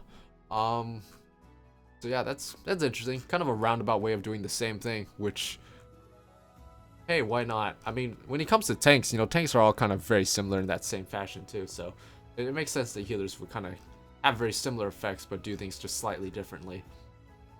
Then we get to utility, Cardia, which grants it to yourself or select party member, which restores HP on casting certain magic attacks. So this is basically in place of you having access to a Faerie that'll just spot heal for you. You basically just designate someone to get healed whenever you attack someone, which is pretty damn cool actually, and probably way more consistent and potent than Embrace will ever be. So yeah, I think Cardia has the edge over Embrace there. And then we have Eucrasia, which is very important because it upgrades certain spells like Dosis, which is our single target damage spell, Diagnosis, or Prognosis. So it turns Prognosis into Eucrasian Prognosis, or it turns Diagnosis into Eucrasian Diagnosis, or it turns Dosis into Eucrasian Dosis. Now the thing about this is technically a spell. Now its recast time is only 1 second, but it is a spell, meaning that it's gonna put everything else on a global cooldown of 1 second, basically, is what I'm understanding from this. So you use this, 1 second later, you can use your Eucrasian spell of choice, basically, which is instant cast. So I will give it that. It is instant cast, and also only has a recast time of 1:50. So given that in mind, the recast time by default is about 2.5 seconds, right? Without spell speed. So when you use Eucrasia and then Eucrasian Prognosis, both are instant casts, which is a nice thing. The recast time equals out to be about just casting a normal spell, basically. Slightly longer because it doesn't seem to get affected by spell speed in any way. I hope that makes sense. So basically, casting Eucrasia along with any Eucrasian spell equals about just casting a normal spell. It's an instant casted thing, both Eucrasia and whatever spell you happen to cast afterwards. But yeah, so there's that. So I guess in a way it's not too bad. Like when you put it that way, it's not too bad, right? Because you put these together, it's a 2.5 second cast time, basically, to cast both of these in conjunction with each other. And in fact, it's a little bit easier to cast Eucrasian Prognosis or Eucrasian Diagnosis in that way, because for one, it's instant cast, so you can move while doing it, and two, the cast time of Sucre and Ad Locum is, longer than a second. So you cast this 1 second, wait, you instantly cast Eucrasian Diagnosis, Eucrasian Prognosis. You get that barrier, you get that heal on there. Bam. Also instant cast, much easier to use. So I think Sage has the edge when it comes to casting shield healing in that regard. So yeah, look at that. And also you need to use this to access your dot, which is kind of a little weird. So you only actually have 1 damage spell, but you upgrade Dosis into Eucrasian Dosis in order to basically get the dot version of that, which is kind of funny, kind of a little bit odd, but yeah, what the hell, why not? So yeah, that's how that works. When I saw that this was a spell, I got a little worried. I was like, oof, but it's only 1 second recast time, so it's probably not going to be too bad. Then let's go ahead and look at the rest of the abilities we got. We have Soteria, doubles the cure potency of Cardian effects granted by you for 10 seconds. So Cardian is this thing. So basically just makes that healing potency a little bit better for a little bit of time. 90-second recast time, so not bad, just a little bit of healing. If you want to do a little bit of healing without stopping the DPS, there you go. You have Igris, which is basically that gap closer we've been seeing. Rush to targets or enemy, target enemy or party member's location. Unable to cast inbound. Then we have Zoe, doubles the amount cured by your next healing spell by 30 seconds. Also 90-second recast time. Just doubles healing potency cast, which is pretty nice. And then Krasis, which increases the HP recovery via healing actions for a party member or self by 20%, 10 seconds, and has a recast time of 60 seconds. So, I'm just gonna put this out here. This ability is freaking crazy, by the way. 60 seconds increases healing actions for a party member or self for 10 seconds. Now, that's pretty damn good in my opinion. Like, I don't think, like, actually now that I look at it, there's no healing buff specifically for Sage, which I guess is why they get this. So basically, rather than making it so that they buff their own healing, they basically just designate someone to get super healing once every minute, which not bad. Recast time is 60 seconds. Okay, so now that I look at this, it's actually not that crazy because it only lasts 10 seconds. So when you look at things like Temperance or Neutral Sect or Dissipation, they last 20 seconds each. They only affect healing magic, so only healing spells. So there's that. But if you look at this, only lasts for 10 seconds. It does affect healing actions for 20%, so that is good. But basically, it's about on par with like a Temperance, So like Temperance is 20% healing magic for 20 seconds on a 2-minute cooldown. This is 20% for 10 seconds on a 60-second cooldown. Although I do think that this has a bit of an edge because it uses healing actions, but it also doesn't have like the extra benefits of those spells, right? Or those abilities rather. So it doesn't have like the 10% damage reduction from Temperance or the shield healing or the barrier additions of Neutral Sect, So Krasis is okay. It's not as crazy as I thought. And also because you can only use it on one person, it makes it so that you can't really use AoE healing with it. In which case, that's probably why you have access to all these AoE healing abilities, sort of make up for that sort of weakness of Krasis that we have here. So it's not as broken as I thought it was initially. It's pretty okay. But I still really like it. I like the thought behind having a more short-term cooldown that you can use more often rather than a big cooldown that's stronger or lasts longer when it comes to healing. Because most of the time you cast Temperance or you cast Neutral Sect, you don't really need all that healing magic potency for 20 seconds. I think 10 seconds is actually a really good sweet spot. 10 seconds for only a 60-second recast time, in my opinion, is just way more useful than having something like Temperance or Neutral Sect on a 2-minute cooldown. But again, you're not getting the like extra benefits, but you can use abilities with it. So, there you go. And also this affects everyone else's abilities, I just realized. So if you cast this on, say, the main tank, if your healer uses Tetragrammaton or I was gonna say Lustrate, but you wouldn't have a Scholar and a Sage at the same time, or Essential Dignity, it would affect that as well. So that is pretty good. Or just healing in general.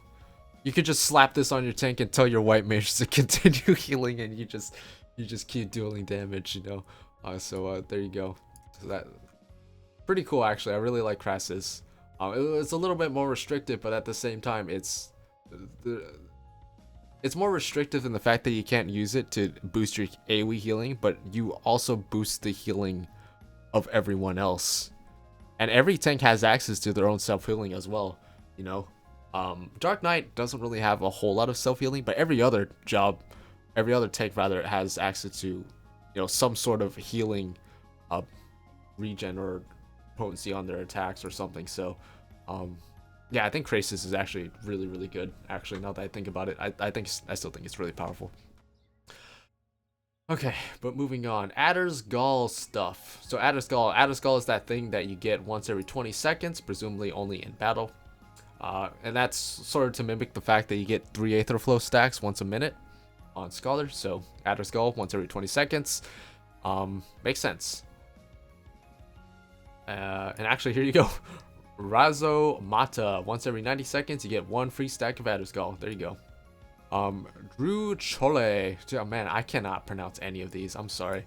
But restores target's HP with a cure potency of 600 and also gives you 5% of your maximum MP. So this is basically Lustrate for Sage. You have Exa Chole, which is basically 400 to all party members. Give you 5% maximum MP back. Basically Indomitability. Then you have Carachole. Reduces damage taken by self nearby party members by 10%. Adds a regen, restores 5% MP, which is basically Sacred Soil. And then you have Tardo Chole, which restores target's HP with 600%, reduces target's damage taken by 10%, and also increases 5% MP. So this is unique to Sage. It does actually have a 40-second cast time, but pretty good. Nice heal there. Reduce the damage taken by the target for 15 seconds, by the way. 10% for 15 seconds. That's a tank cooldown in itself. It's not bad. And then you have your DPS spells, which we kind of went over already. Dosis 3, which 330 potency. I think Glare is only 310 actually. So, or Glare 3 rather is only 310. So slightly stronger than White Mage in that regard. Actually, hold on. Let me bring up White Mage again. You can actually get the actual numbers comparison. Yeah, Dia is 60 potency upfront with 60 seconds, or with 60 potency over the duration. Glare 3 is 310, whereas Dosis 3 is 330, and then Eucrasian Dosis is 700 potency overall with no initial damage. But you also need to cast Eucrasia first, so there is that. But it looks like Sage is doing slightly more damage with these spells compared to White Mage. But I think it all kind of equals out between White Mage having access to things like a Size and what's the other one? A Flatch's Misery. But as we will see, we do have some more damage spells to look at when it comes to Sage. So let's look at them now. For AoE, DPS, and heals, we have Toxicon. Deals unexpected damage to target and all enemies nearby with potency of 320 for first enemy, 50% for less. Instant. Toxicon, 320. First enemy, 50% for less. And then Toxicon 2. Does this combo off of anything? Yeah, this is... You need your Adder Sting for these. Okay. Which I don't think we talked about this. I think we skipped over the... Where is it? Where is it? What gives you Adder Sting? I forgot.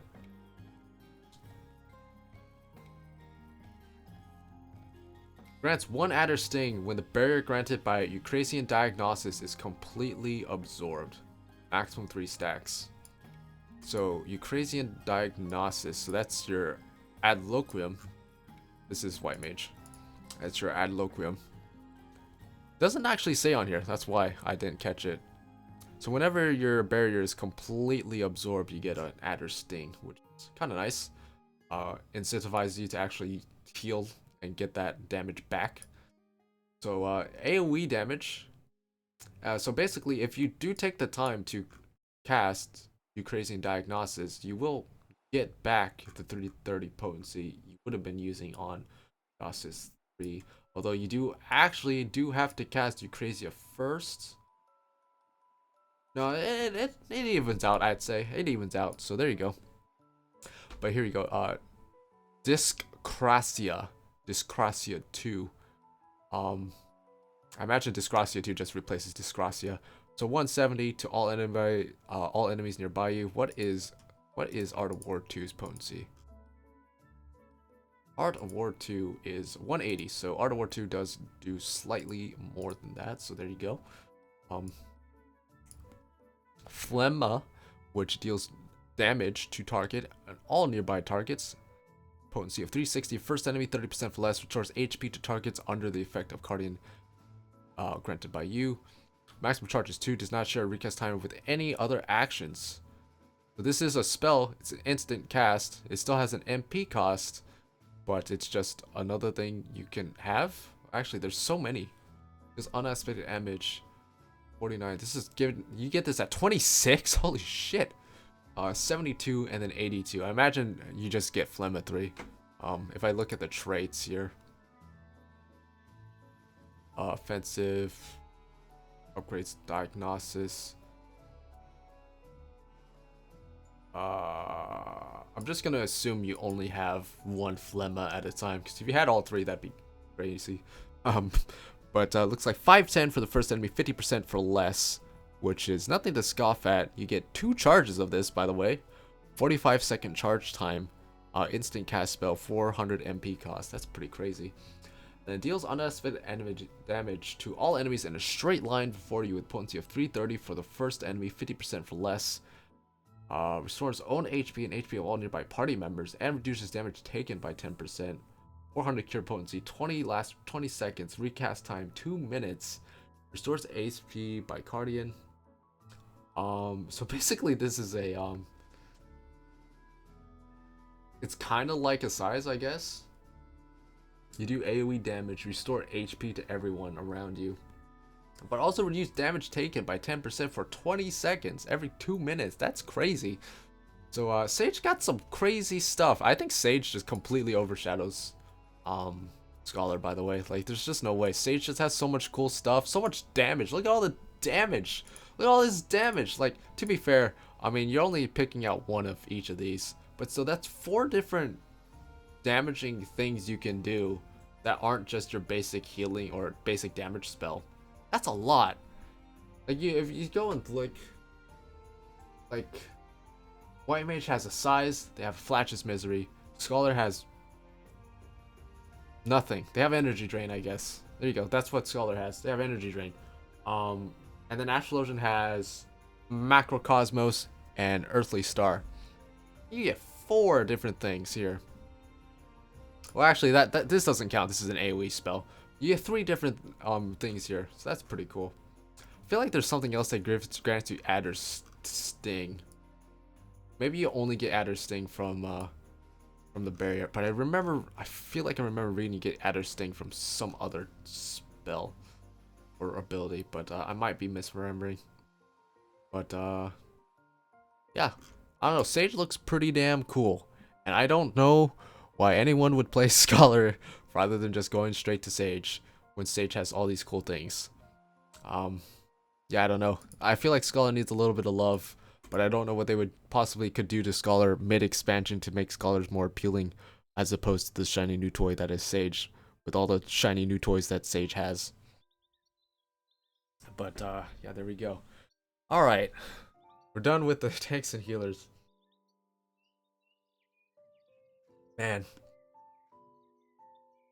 we still have 11 DPS to go through. We're not even halfway done. I should have split this video into 2. I could still split this video into 2, but no, we're just gonna power through it. We started this, and we're gonna finish it.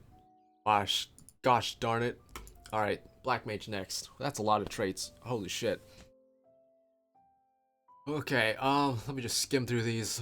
These all seem pretty self-explanatory, except for this one, Enhanced Freeze. Now grants 3 Umber Hearts upon casting Freeze. So right now, when you cast Freeze, you only get 1 Umber Heart, as far as I know. So now get 3 Umber Hearts when you cast Freeze. So that is something to note.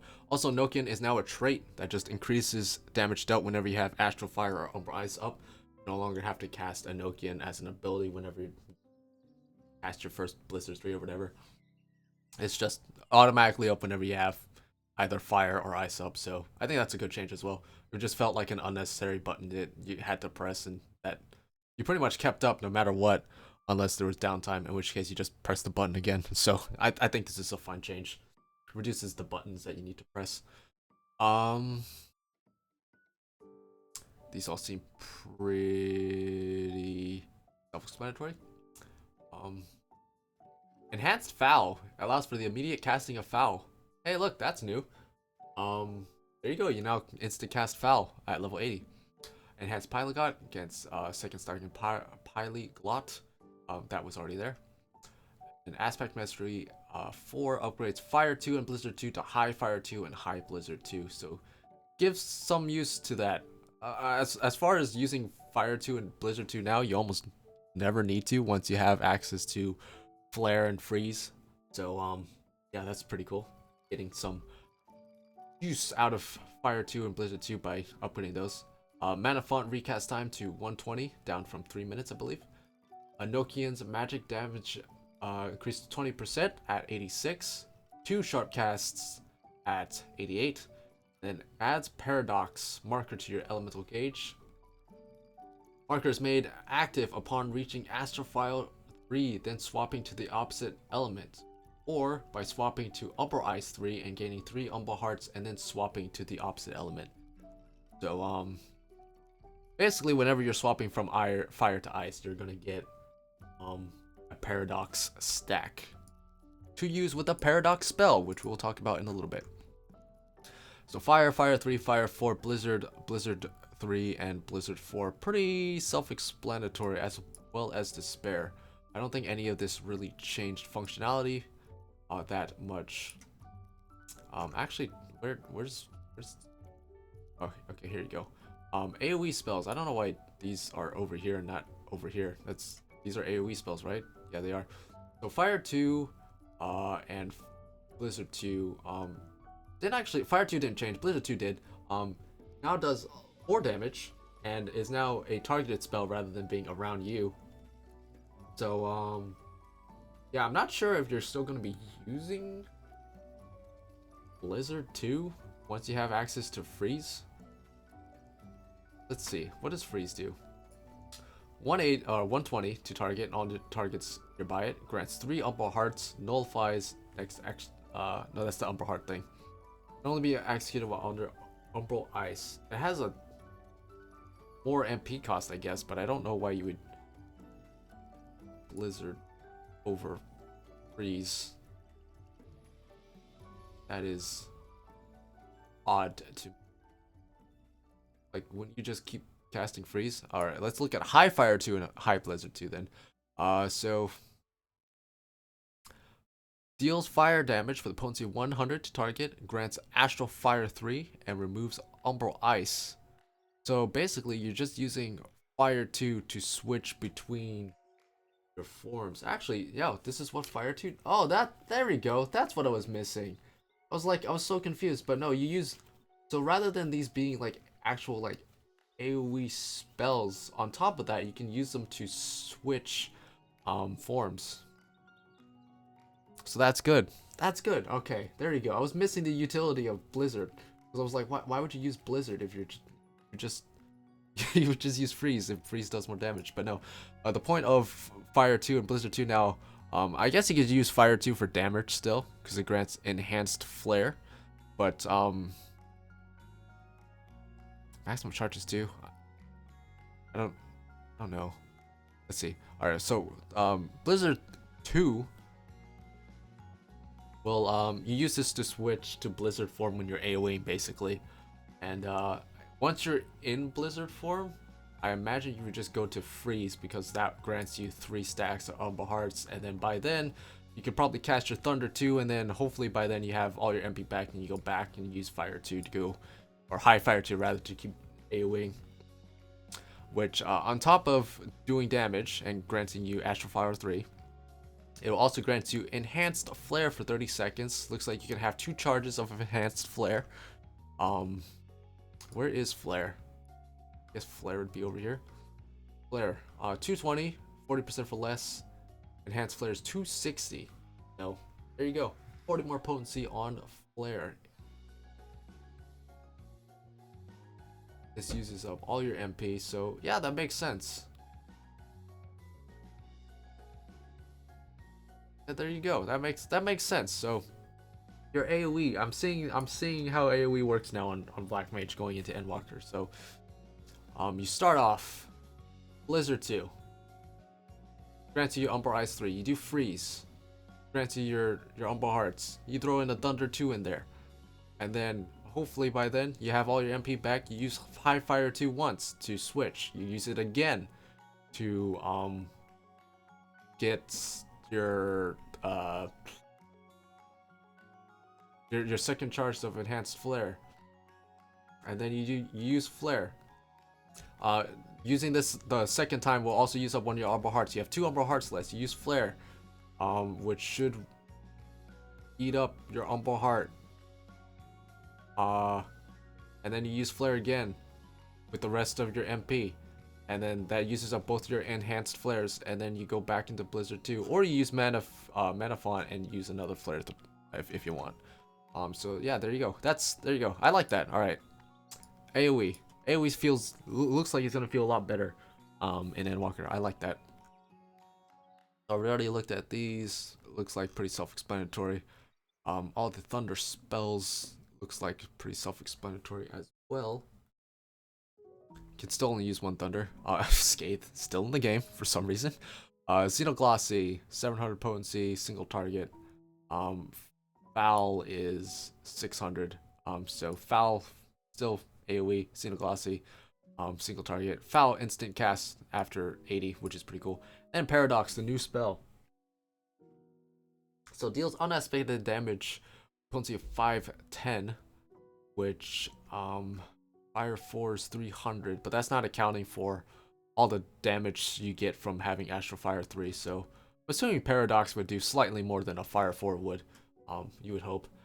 Refreshes the duration of Astral Fire, and 40% chance to grant Fire Starter. Next Fire 3 will require no time to cast and cost no MP. That's the Fire Starter effect. I don't know why I had to read that. Also, the effect lasts for 30 seconds now, which is pretty nice. Umbral Ice bonus requires no MP to cast and refreshes the duration of Umbral Ice. Only be executed while under the effect of Paradox. So I don't know why you would use this in Umbral Ice. Well, actually, since it's unaspected, so it deals the same damage, but I feel like it's better to use it in Astral Fire because you get that. You can just use it in place of fire. Like you almost never need to extend your Umbral Ice duration ever, really. You want to spend as little time in Umbral Ice as possible for the most part. So yeah, I imagine Paradox mostly be using it in place of Fire 1 whenever you need to cast Fire 1 and refresh your Astral Fire, because it basically is a replacement for Fire 1 at that point.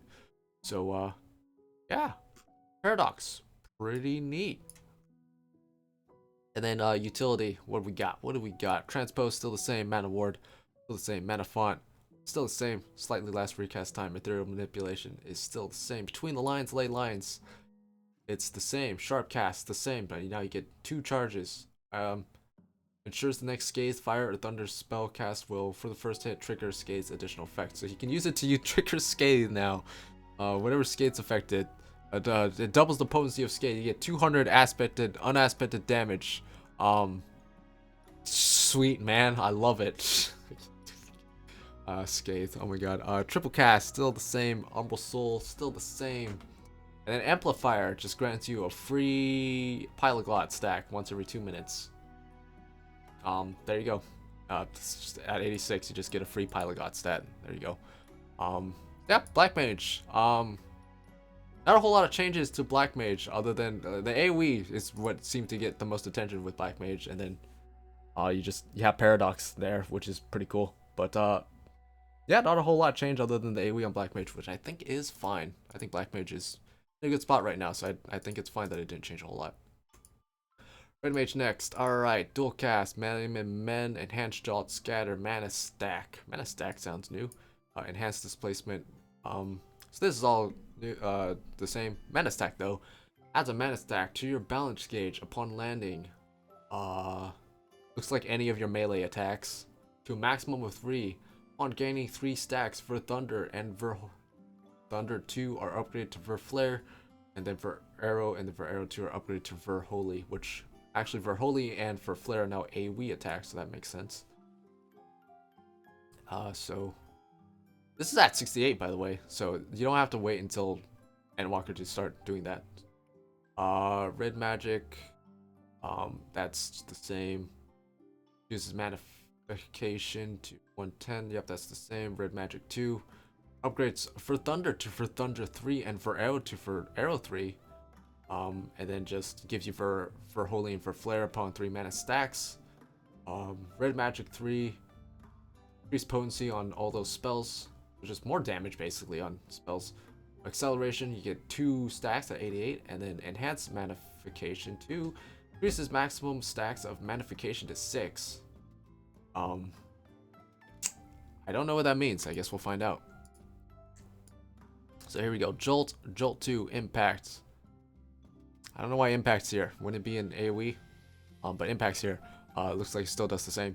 For Thunder, for Arrow, and then you have for Thunder 3 and for Arrow 3, which are just better, more damage, cooler animation, upgraded animation. For Fire and for Stone are still here. Scorch is here. For Cure, still here. And for Raise is also still here. Still got both of those for utility's sake.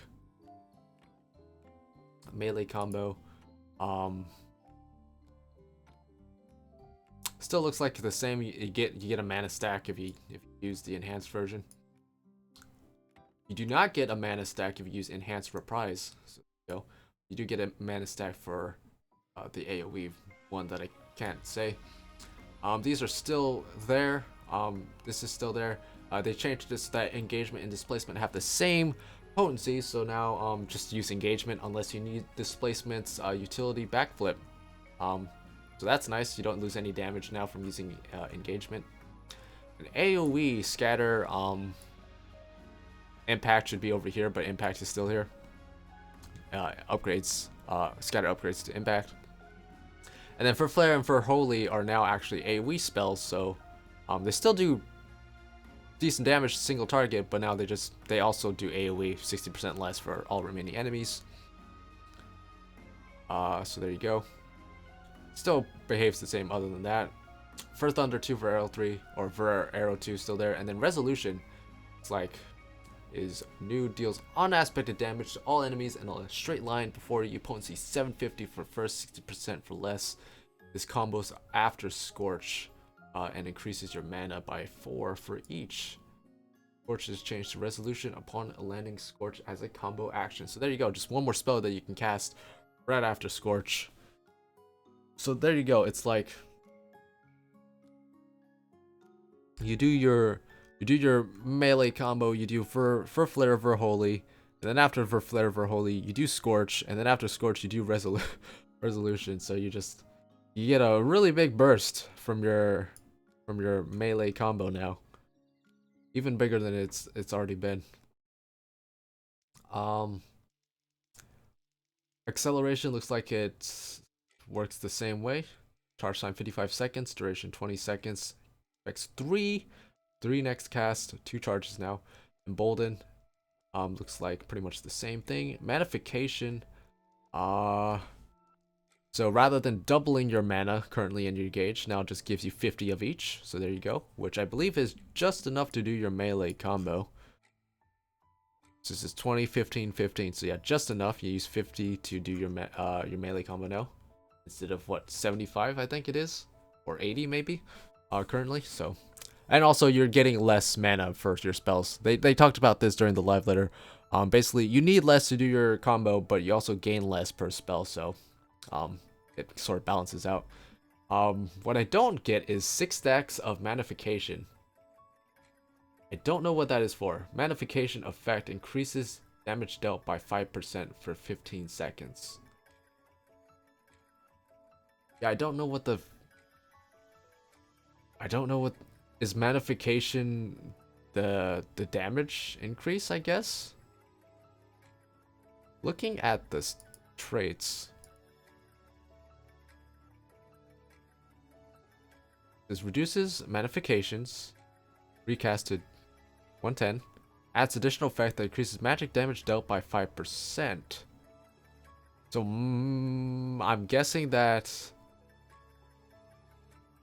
maybe each stack of Manification is consumed. So right now, when you use Manification, I think for like the next 10 seconds, it lasts for 10 seconds and your magic damage is increased for that amount. So maybe instead it's just giving you 6 stacks, which increases your magic, I guess. Which makes sense actually, because if you get 6 stacks at whatever trait at 90, if you get 6 stacks at 90, then that means it'll affect your 3 melee attacks, and then it'll affect for Holy / for Flare, then Scorch, then Resolution, and then it'll end. So there you go. I guess before this, I guess prior to 90, it probably only gives you 5 stacks since you don't have Resolution yet. My guess. But I don't know, because we can't really see that here. And then Magic Barrier. Reduces magic taken, damage taken by self and nearby party members by 10%. While increasing HP recovered by healing actions by 5% for 10 seconds on a 2-minute cooldown. Not bad, honestly. Not bad at all. That's pretty good. Most AoE damage, party-wide damage, is magic damage, so yeah, not bad. And it also increases healing by 5% by actions, no less. So not bad on Red Mage. That's a nice little utility thing. Kind of puts it on par with like bards and ranged DPS basically.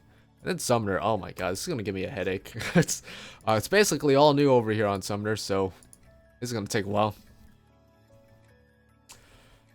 Okay, deep breath. Let's get into it. So,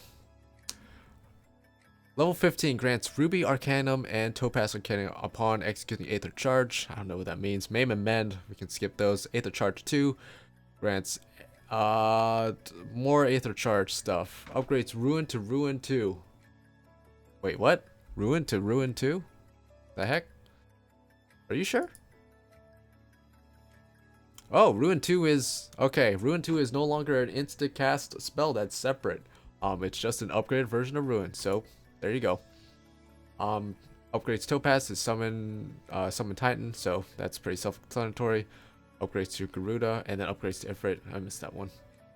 Enkindle enhances the signature attack of summons, upgrading Ifrit to Inferno, Earthen Fury, and Ethereal Blast. This is just a trait. It's no longer a ability that you cast. So Enkindle is Gonzo Balonzo. Upgrades Ruin to Ruin 3. Upgrades Aether Charge to Dreadworm Trance. I'm gonna have to look at what Dreadworm Trance does. Must not do the same thing anymore. Upgrades Further Ruin upon executing Energy Drain, or grants Further Ruin upon Energy Drain or Energy Siphon. So a free Ruin 4 stack when you use that. So that's cool. Dreadworm Trance to Summon Bahamut. Enhances Gemshine according to your current elemental attunement. Okay. Upgrades Outburst to Try Disaster. So Try Disaster is back, but since dots are gone, I guess Try Disaster is now just AoE damage spell. So I guess that makes sense. Summon Bahamut to summon Phoenix when Demi Bahamut returns from summoning, so that makes sense. Enhances Precious Brilliance according to your current elemental attunement. Increases the potency of Ruin 3 to 310, Ruby Right to 4, so just more damage. Grants Ifrit's favor upon summon Ifrit, Titan's favor upon whatever the frick. You get their favor upon executing them at 86. We'll have to make sense of this when we look at their actual stuff. Allows the accumulation of charges for consecutive uses of Brilliant Aegis, 2. And then Ascended Summoning, which just increases the summoning, I guess. Alright, so... Jesus, okay. Okay. I imagine this is going to be a little bit confusing, because this is all pretty much new, but let's go with it. So spells, these are pretty self-explanatory. Ruin to Ruin 2 to Ruin 3, and then Ruin 4 when you have Further Ruin. I actually don't know when else you get Further Ruin. I guess we'll have to figure that out. It didn't say whether or not you get Further Ruin from... Because Eggy Assaults are gone now, right? So I'm actually not sure what else gives Further Ruin. We know Energy Drain grants Further Ruin, as well as Energy Siphon, so there you go. Resurrection, still there. Outburst and Try Disaster, so these are AoE spells. 120 on Try Disaster, so... 3 or more enemies, basically, for AoE spell here. Pretty standard. Energy Siphon. It's like 2 or more enemies to make Energy Siphon worth it. It's the same potency as Energy Drain if you're only hitting 2 enemies, but more if you hit 3. Once every 60 seconds on this now. So I think right now it's only 30, so 60 seconds on Energy Drain and Energy Siphon now. And then Fester and Pain Flare are just kind of there for abilities. No longer tied to dots, because dots are gonzo. So it looks like you only get 2 Aetherflow stacks as well, even though it's on a 60-second cooldown. So 2 Festers or 2 Pain Flares once every minute on top of the Energy Drain. So there you go. And then, okay, where to start next? Utility, let's look at this. Ardal's Carbuncle to execute Radiant Aegis creates a barrier around self that absorbs damage totaling 20% of your maximum HP. Lasts for 30 seconds. So, yeah, not bad. There you go. Free shield. So basically, like the same thing as shit. What is it called? Mana Ward on Black Mage. But you get 2 of these once every minute. And then orders Carbuncle to execute Searing Light. Increases damage dealt by self and nearby party members by 3%. So this is basically replacing Devotion, I'm assuming. 30 seconds, actually. So 3% for 30 seconds. Not bad. So, yeah, that's pretty good, actually. I like that. 30 seconds. That's a long time. And then we have Carbuncles. Lots of Carbuncles. So it looks like you just have Carbuncle, just normally. You just normally have Carbuncle. Doesn't look like pet, like just basic pet damages here. But I'm assuming it's just, you know, your Carbuncle will do damage when nothing else is happening. So Carbuncle, summons Carbuncle to your side. Carbuncle looks like it's just going to be your pet that's just kind of always at your side. And then you can summon, these are basically fillers until you get access to the actual like Ifrit and Titan and Garuda. So we're just going to skip past all these summon Carbuncle things and just talk about the actual summons themselves. Alright, so summon Ifrit first. Summons Ifrit, orders it to execute Inferno, which will rush to the target, deals fire damage to all enemies in a cone before 600 potency, 60% less for all remaining enemies, grants you 2 stacks of Fire Attunement. Fire Attunement effect also grants Gemshine and Precious Brilliance become... Oh no, Gemshine and Precious Brilliance become fire aspected for 30 seconds. So I actually don't know where those are. Maybe this is that? I don't know. They're not here. I don't know. I imagine there's a lot of stuff that just kind of transforms as you go along. So I imagine Gemshine and Precious Brilliance are what these are. Let's see.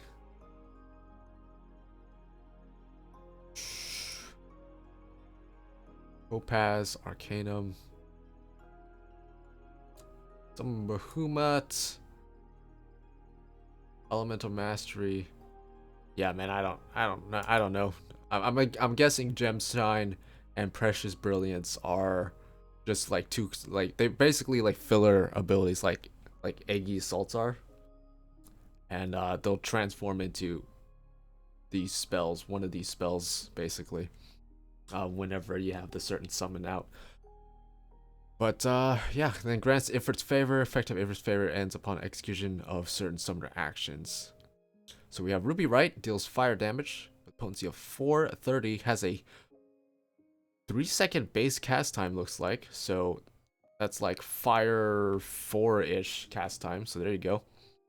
You also have Ruby Catastrophe, deals fire damage with a potency of 180 to target and all enemies nearby it. So this is just if you need to do AoE damage instead of single target damage. Crimson Cyclone rushes forward and delivers a fire attack to target and all enemies nearby it with a potency of 430. The first enemy 65% for less. I'm assuming you can only use this like maybe once. Crimson Strike. Are these the same thing? Deals fire damage to target and all enemies nearby with a potency of 430, 65% for less. Oh, it combos off of it. Oh, so you rush forward with this one and then you do it You do this afterwards, but they're just the same damage anyways. And summon Ifrit 2. Summons Ruby Ifrit. Orders it to execute. Oh, so this is at 90 and this is at 30. So basically just an upgraded version of this. But so it looks like Inferno does more damage. You still get 2 stacks of attunement, and you still get Ifrit's favor. So yeah, just looks like their summon just does more damage when it comes out. Summon Titan. Summons Titan, orders it to execute Earth and Fury. Should be looking at this one. Does unaspected damage to the potency of 700 for first enemy, 60% for less. 4 stacks of Earth attunement. Grants Gemshine and Precious Brilliance. So I'm guessing one of these is Gemshine, one of this is Precious Brilliance. And then you also get Mountain Buster from the favor. Right? Yeah, alright. So, yeah, I'm assuming this is Gemshine, and it changes to whatever summon you have out. This is Precious Brilliance, which is the AoE version, which changes to whatever summon you have out. So that makes more sense now. Okay, okie dokie. I gotcha now. So, looks like instant cast for Topaz right here. So we get 4 stacks, instant cast, 330 potency, or 140 potency for the AoE version, which is also instant cast. So if you need movement, looks like Titan's the way to go. Whereas Ifrit is more like channeling Black Mage. You have to sit there and cast it. Although you only have to cast 2 of these with every Ifrit summon. So, but you also do have to get close to the enemy with this since you rush to them. So Ifrit's a little bit more restrictive on movement, whereas Titan looks like you can kind of do things a little more willy-nilly. So Mountain Buster deals earth damage to target all enemies nearby with potency 150, 70% for less. Can only be executed while under the effect of Titan's favor. Is this right? Only 150 potency? Are you sure? Because that does not seem like a lot. Are we sure about that potency? 150? That's it? That doesn't seem right. 150. This is 430 twice because you get a combo off of it. But this is only 150. I feel like that's probably a typo because that seems really low. Like that is low. That's a really low. I don't know. I feel like that's probably a typo. I hope because that doesn't seem right. But everything else looks like it's in check. And then summon Garuda. 700 potency, 60%, 60 for less. So it looks like every summon does 700 potency, AoE, 60% less for everyone else whenever they're summoned. Get 4 stacks of Wind Attunement. Garuda's favor being 430 for the first enemy, 65% less for everyone else. Creates Windstorm centered around the target, dealing damage to any enemies who enter. So adds a little dot on top of that after it's done too.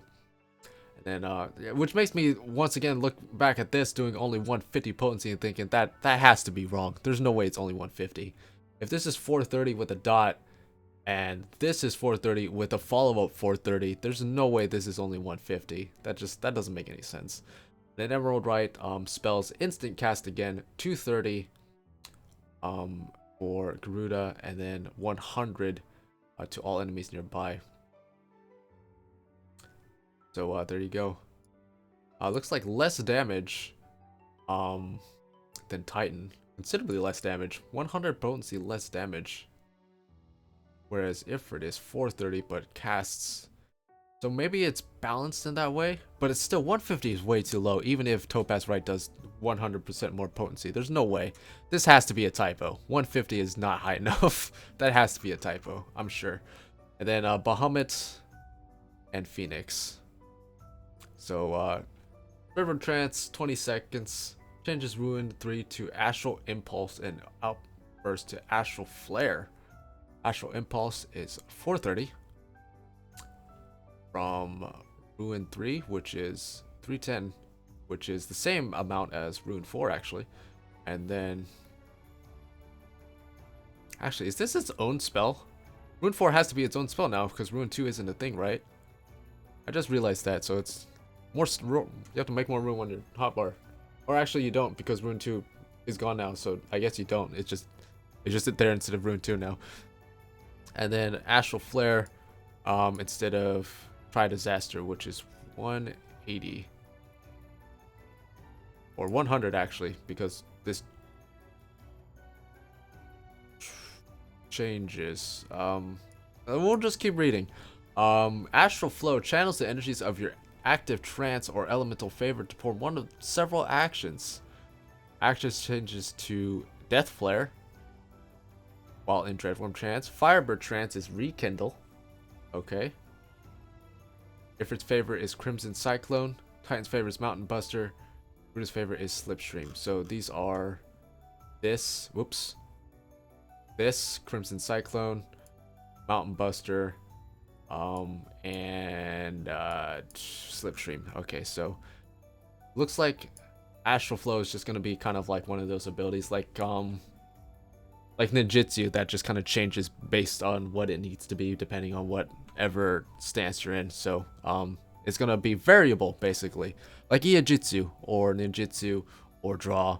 So it's just gonna be kind of a filler spot on your hotbar that changes based on whatever you're doing, whatever summon you have out basically at the time.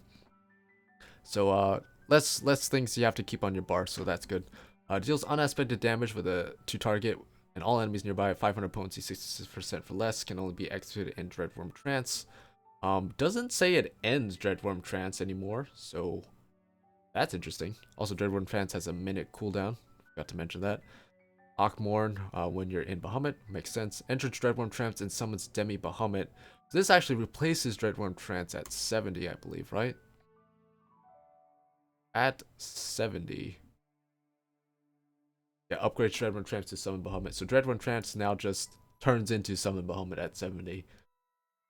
But it looks like you still get these Astral Impulse and Astral Flare while you're under Bahamut's influence. So lots of instant cast spells. Basically the only spells you have to cast are your Ruin 3s and your Ruby Rights, which isn't a whole lot, honestly.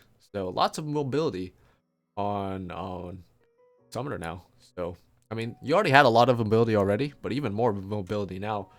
Besides that Ifrit phase, and I guess whenever you need to cast just plain old Ruin 3, which probably isn't too often with how many times you're just cycling through summons. Not a whole lot of casting going on Summoner, so that's a good thing if you want mobility. So summons Bahamut, execute Wormwave upon targets attacked by you after summoning, which should be a lot easier now that you have your instant cast spells while you're in Bahamut, so that's nice. And then summon Phoenix. So the traits here says upgrade summon Bahamut to summon Phoenix when Dummy Bahamut returns from summoning. It shares a cooldown, right? Then Phoenix, Scarlet Flame changes. I don't know if you can go into Phoenix right after Bahamut, or you have to wait until the cooldown's over. I guess we'll have to wait and see. But it would make sense if you just alternate these once a minute, but I guess we'll have to wait and see. But yeah, summons Demi Phoenix for 20 seconds. Changes Ruin 3 to Fountain of Fire. Try disaster to Brand of Purgatory, so like it already does now. And then Revelation, Rekindle, Everlasting Flight. Still does the little regen thing, which is pretty nice. So yeah, Phoenix and Bahamut seem to be pretty much the same, all things considered. Yeah, Summoner actually doesn't seem that confusing, honestly. Now that I actually read through everything, and I have my head around everything, it's actually not too bad. Yeah, it looks like Summoner is gonna be kind of fun to kind of relearn in this new sort of play style. So have to see how it all plays out, but I'm really excited to try it out when it happens. I kind of like Summoner how it is now, but this looks like more true to Summoner's image, kind of like how Bard got reworked from Heaven's Word to Stormblood. So I'm looking forward to it, even though I will kind of miss how Summoner is now, the same way I kind of miss Heaven's Word Bard. But yeah, and I'm sure lots of Summoners are really excited to try this out as well, so looking forward to it. Okay. 8 more to go. Bard, let's go. Uh, Man, I did not think it was gonna take this long, but I forgot that I am me, and I take forever to do this stuff. So looks like everything here is pretty self-explanatory. Imperial Arrow still grants the guaranteed proc, so that's good. Enhanced Armor's Paeon looks like it's still giving you that attack speed buff. Still voice still the same. Quick Knock Mastery upgrades Quick Knock to Ladin's Bites. That's probably that skill we've been seeing. Enhanced Bloodletter allows the accumulation of 2 charges, so I speculated that Bloodletter and Rain of Death were separate now, because he casts it in quick succession in the drop traction trailer, but it looks like it's just, no, you get 2 charges now. So, there you go. Which, it's really good, actually, when you're in Mage's Valid. It's, really good for making sure you don't accidentally miss out on a free Bloodletter proc in case you happen to proc it twice before you get to use the Bloodletter, so that's good. Enhanced Apex Arrow grants Blast Arrow ready upon executing Apex Arrow after the soul gauge has reached 80 or higher. So that probably adds that follow-up skill. Use a Troubadour to 90 seconds, and I believe every ranged DPS gets this trait that reduces their version of Troubadour to 90 seconds, and then grants codas upon singing these songs. There we go. So let's look at this. Not too confusing with the ranged DPS. So, as far as I can tell, all of these songs are basically the same. They just last longer now and have a longer recast time. Every song now lasts for 45 seconds and has a 2-minute cooldown, as opposed to how it is now, where they last 30 seconds and only have an, I think, 90 or 80-second cooldown. So there you go. For the most part, it looks like everything is the same. You still have the little buffs that each one gives, thankfully, to the party. So probably don't have to spend too much time there. A single target DPS looks to be pretty much the same as well. Of these potencies are a little lower because of what we talked about with the damage calculation, but it looks like everything still functions pretty much the same. Yeah, I don't think we need to really spend time talking about that. AoE, Quick Knock turns into Ladin's Bite, which looks cooler. A whole 10 potency more, but hey, I'll take it. Rain of Death still shares a recast time with Bloodletter, and then Apex Arrow will now grant you Blast Arrow as long as you use Apex Arrow at 80 or higher, which is so 500 potency as soul gauge exceeds minimum cost, and then 500 potency for the first enemy and 60% for less for Blast Arrow, which is a follow-up afterwards. So there you go, a little bit more damage there. Utility, Raging Strikes now on a 60-second cooldown, so that's nice. Repelling Shot still there in case you need the back shot, I guess. You need to back away from the enemy real quickly. Ordnance Pain still the same, 45-second cooldown. Barrage on a 2-minute cooldown, up from 80 seconds, right? To make it line up with every other Raging Strikes now, instead of every Raging Strikes like it does now on 80 seconds. Now it lines up every other Raging Strikes, which I think is fine. Battle Voice still affects direct hit of all party members. 20% for 15 seconds. I think right now it's 10% for 20 seconds, I want to say. But I mean, the big takeaway here is it's still affecting every party member. And also it's on a 2-minute cooldown instead of 3 minutes, but it still does not affect you, actually. It does not affect you still. Unfortunate. Thankfully though, Radiant Finale does affect you and all nearby party members for 15 seconds. And this is when you have 5 codas. So actually, if we go back to the songs, every song gives you a specific coda when you start singing it. So when you accumulate all 3 codas, you can start singing or start using Radiant Finale. Lasts for 15 seconds, gives a 5% damage buff to you and all nearby party members, has a recast of 90 seconds. Which is interesting, because actually, I made this earlier. Is this showing up on screen? Yeah, it is. I'm trying to map out how you would use this, which is, it's kind of weird, because even though it has a 90-second recast time, you're still only using this like every 2 minutes because of how your songs lined up. So you start off the fight, right? So beginning of fight, Minuet. 45 seconds later, Ballad. 45 seconds after that, Paeon. And you now have all 3 because it says here that it grants it upon singing it rather than the song ending. So you'll get all three at 90 seconds into the fight. Basically, you'll have all three codas. You can cast your first finale, and then 30 seconds after that, Minuet should come off cooldown, right? Because it's a 2-minute cooldown, and then you'll be going back into Minuet. 45 seconds later, Ballad. 45 seconds later, Payon, and now you're 2 minutes afterwards. Even though finale came off cooldown 30 seconds later, you still have to wait on Payon. So that's kind of weird. It's like your first finale is 90 seconds in, and then every 2 minutes after that. It's a little weird how that works out, but I guess it's fine. It's whatever. I don't know. That confused me when I saw that it was a 90-second cooldown. It's like, why make it 90 seconds? Just make it 2 minutes, and then it was, I don't know. But it still doesn't change the fact that your first one's still gonna come at 90 seconds into the fight. It's just weird. I don't know what. It's a weird interaction that it goes 90 seconds and then every 2 minutes. But that's just kind of how our songs rotate. So there you go. And then Troubadour, reduced damage taken by every party member 10%, 15 seconds. It's the same thing as it is now. It's just 90-second recast time. And then Nature's Mint, still in the game, thankfully. I really like this ability. Increases HP via healing actions for a party member by 20% for 15 seconds. Really strong. Not enough bards use this. You should use this more often. It's really good, especially in dungeons. Really helpful. And then dots, pretty self-explanatory. You still have Caustic Bite, Storm Blight, except now they last for 45 seconds instead of 30 seconds. So you don't have to cast them as often anymore. And then Iron Jaws is the same. It resets the recast time. And these still can give you a straight shot ready, as it is now. So there you go, Bard. Not a whole lot changed with Bard. Basically all that changed is your songs and dots got their, I guess, recast times increased. You know, they last longer. And then some of your cooldowns got either increased or decreased depending to fit with that sort of 60-second lineup. And then Radiant Finale, which is just more damage for everyone, which is on par with technical step, I believe.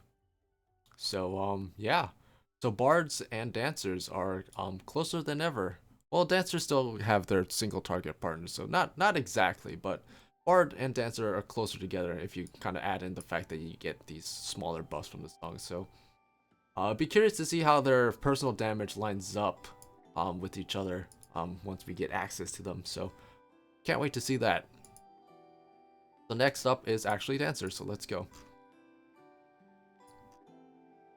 And this is taking a lot longer than I thought it was gonna take. The traits first. 4-fold Fantasy grants 4-fold feathers upon landing certain actions.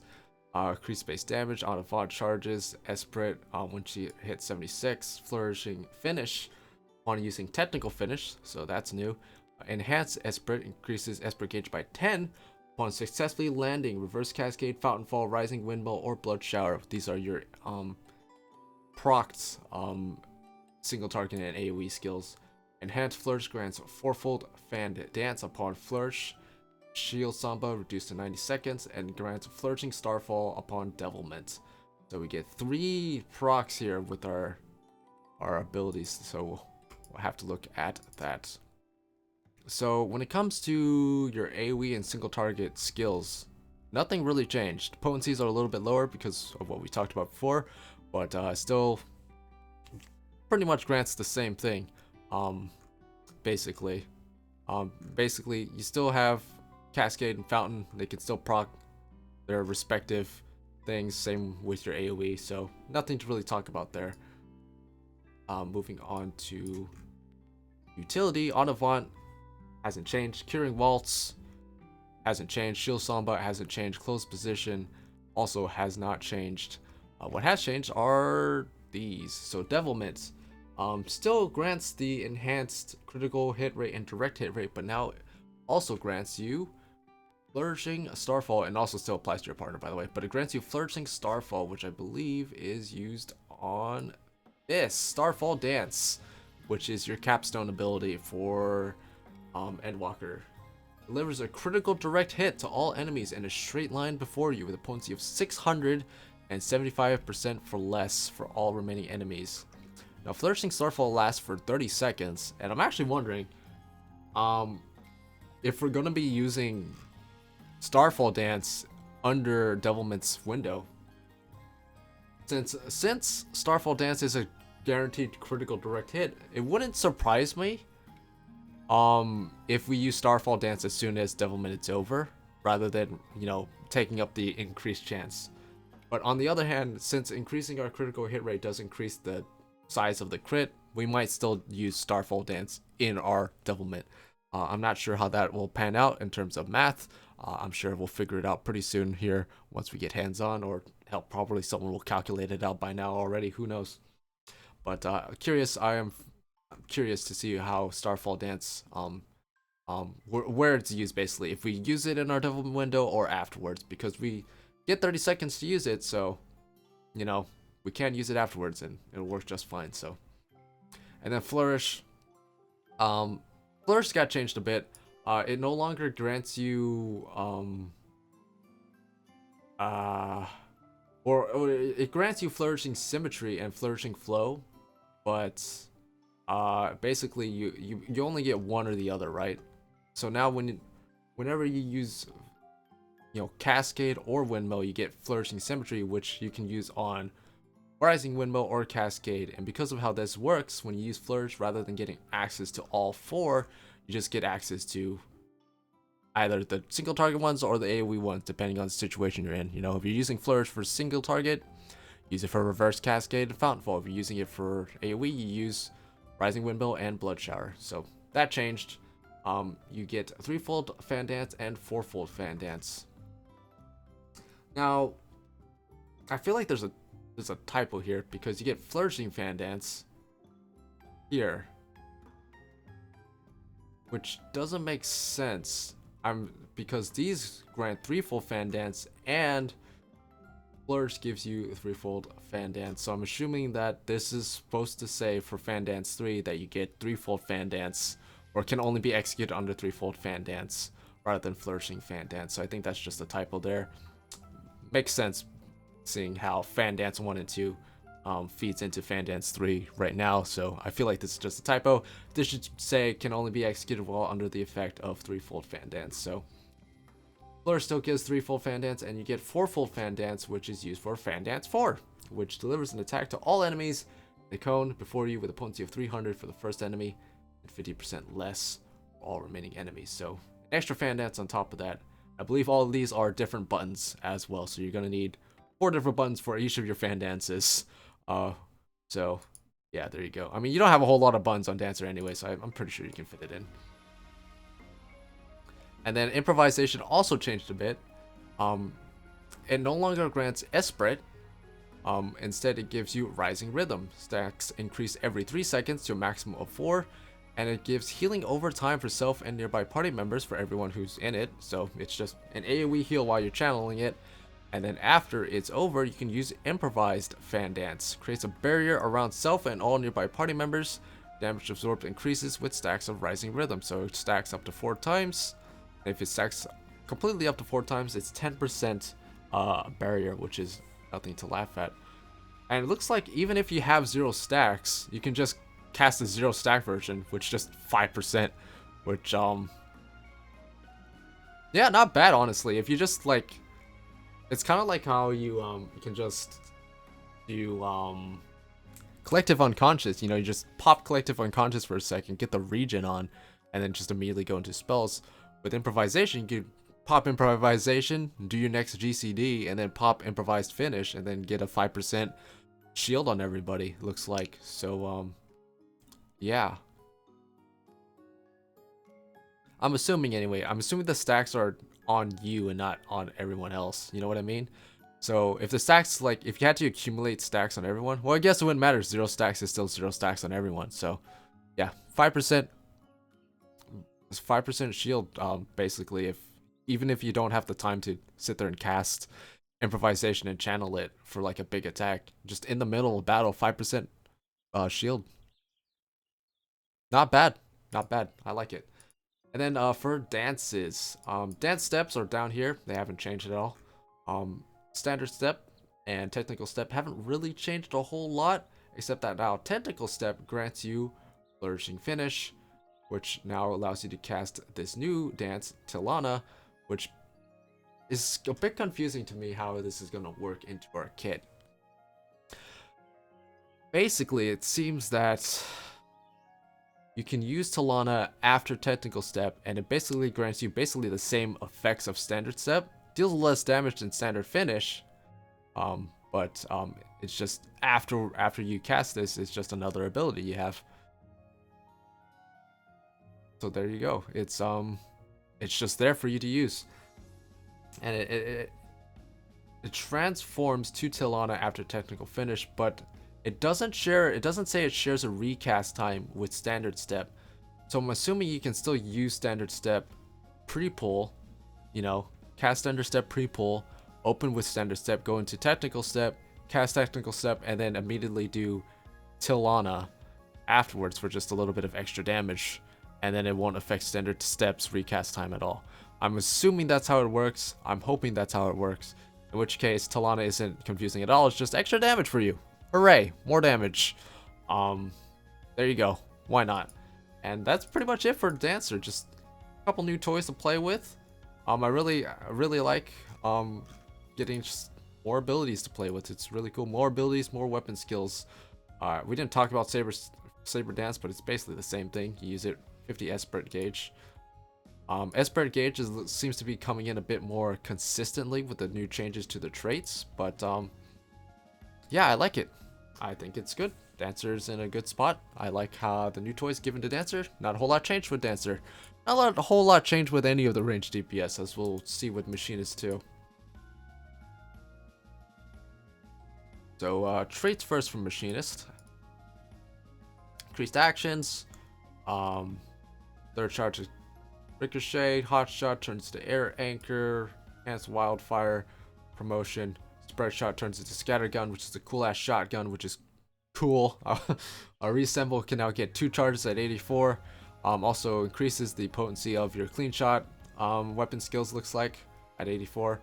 Queen's Gambit now gets access to a secondary thing that happens after a pile bunker of Crown Collider, and then Tactician reduced to 90 seconds. So let's take a look at things. So clean shot, same thing. Grants heat battery gauge upon you landing clean shot, the same. Overheat, again, it's the same thing.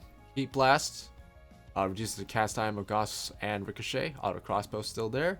Hypercharge still there. AoE, spread shot turns into scatter shot, 10 more potency, but looks way more badass and cooler. Hell yeah! Can't wait to use scatter shot, or scatter gun rather. And Flamethrower also hasn't actually changed at all. It seems like it still looks like it's, you have to channel it and it does damage. 80 potency. For every tick, it looks like. So yeah, Flamethrower is still there. It looks like Flamethrower's damage is probably more comparable now, even though it doesn't give heat. So we'll have to see. Hopefully it's better. I don't know. I would be totally fine if you never use Flamethrower, honestly. Wildfire and Detonator, still the same, 2-minute cooldown, right? So, in terms of utility, Barrel Stabilizer still 2-minute cooldown. Tactician, 90 seconds, as we talked about. Reassemble can get 2 charges now, so that's nice. Gauss Barrel, Ricochet, pretty self-explanatory, pretty much the same. And then Battery Gauge, Air Anchor, and Drill Stall is the same potency. Reduced potencies across the board, but we already talked about why that is. Now we also have Bioblaster, still the same pretty much. Shares a recast with the Drill. Use this on 2 enemies or more. It's damage increase as long as it's full ticks. And then we get Chainsaw, new weapon skill, once every 60 seconds. So not 20 seconds, but 60 seconds.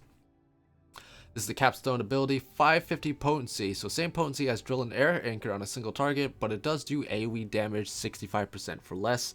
And it also increases your battery gauge by 20, so that's kind of nice. More battery gauge across the board with that. Rook Turret is still here, but you never use it because you have a Automaton Queen now. And basically the only thing to really talk about Automaton Queen that's different is that now you get Crown Collider, which happens automatically, it looks like. I was kind of worried that it wouldn't happen. You'd have to manually do Pile Bunker. But it looks like Pile Bunker happens automatically, even if you don't manually choose to end it. And then this happens automatically after Pile Bunker is used. So there you go. So you just more damage on your Automaton Queen summons. That's pretty much it. Literally, the only thing that changed about Machinist is that you got more damage and you have Chainsaw now, and you can have 2 stacks of Reassemble, and that's it. That's literally all that changed about Machinist. You got more damage, you can have 2 Reassembles, and you got Chainsaw. And I guess Tactician got its cooldown reduced, like all the other ranged DPS. So really quickly on Machinist, thankfully, so we can move on. Oh my goodness. Okay. 5 more to go. 5 more to go. Oh my goodness. I need a drink. Hold on.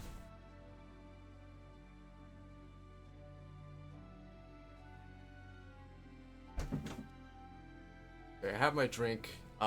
This is staying in, by the way. There's no way I'm gonna edit this out, so. Drink break. I'm also getting hungry. I did not expect this to bleed into lunchtime, but here we are. Man, I thought this was gonna go quicker than we've already exceeded how long it took to. Okay, let's just go. Traits. Blood of the Dragon, I believe, is now a trait. Like, I don't think you do it anymore. It's just on whenever you reach 54. So yeah.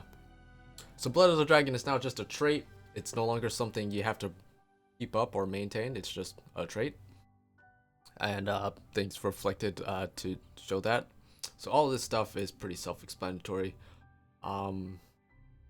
Enhanced Course and Thrust. So upon landing your Course and Torment, similar to how landing your 5th combo with Fang and Claw or Wheeling Thrust, whenever you land Course and Torment, it will change Doom Spike into Draconian Fire. So that's what that does. Enhanced Spider Shadow Dive, you now get 2 charges of it in case you need to save one for gap closing purposes. So that's nice. And then Lance Mastery 3 at 86, you get Heaven's Thrust and Chaotic Spring, and place a Full Thrust and Chaos Thrust. 2 stacks of Life Surge at 88, and then Lance Mastery gives you access to Enhanced Potency of Gerskoko Nastron, and also the Sharpening of First Mind's Focused, which every time you land Radiant Thrust or Cranium Fury, 2 units to use on the new Capstone skill that you get, which we'll look at in a bit. So single target, pretty self-explanatory. It's pretty much the same. Disembowel now gives you a Power Surge buff instead of a Disembowel buff, which is important when we look at AoE, because that was a common complaint that we've all had for a long time about Dragoon. That's finally fixed, thankfully, when we talked about AoE. Chaos Thrust and Full Thrust get upgrades at 86, as we discussed and have seen. So instead of Full Thrust, we now get Heaven's Thrust. I was kind of disappointed this wasn't called Fuller Thrust, but I'll take it. Honestly, you could have renamed this to Heaven's Ward, and it wouldn't have made a whole lot of sense. But, you know, if it's Heaven's Word, like we're going towards the heavens, Heaven's Word Thrust, you know, Heaven's Word, you know, yeah, a little bit of fan service, I would have liked it. And then Chaos Thrust turns to Chaotic Spring, which I've always found kind of weird about Dragoon. Like, for some reason, just Chaos Thrust is just peach blossoms, like just out of nowhere. Like, it's not like an Eastern themed job or anything. There's just peach blossoms for some reason. But yeah, I don't know. There's Chaotic Spring. There's not even like a seasons element to Dragoon at all. It's just, for some reason, there's just cherry blossoms, peach blossoms, whichever one. Just flower blossoms. It's Chaos Thrust is one of my favorite weapon animations in the game, so I guess I can't complain too much. It's just weird. It just doesn't make a whole lot of sense to me. And then we still have Wheeling Thrust, Fang Claw, and Radiant Thrust, as we talked about. And as we discussed earlier, landing Radiant Thrust will give you 1 First Mind's Focus, which can be used for where is it? This one, Wormwind Thrust, which is 370 potency for the first enemy, 50% for everyone else. This is an ability which is why its potency isn't that high. Like if you're looking at this, you're thinking 370, that's not even that high. It's because it's ability, so makes sense.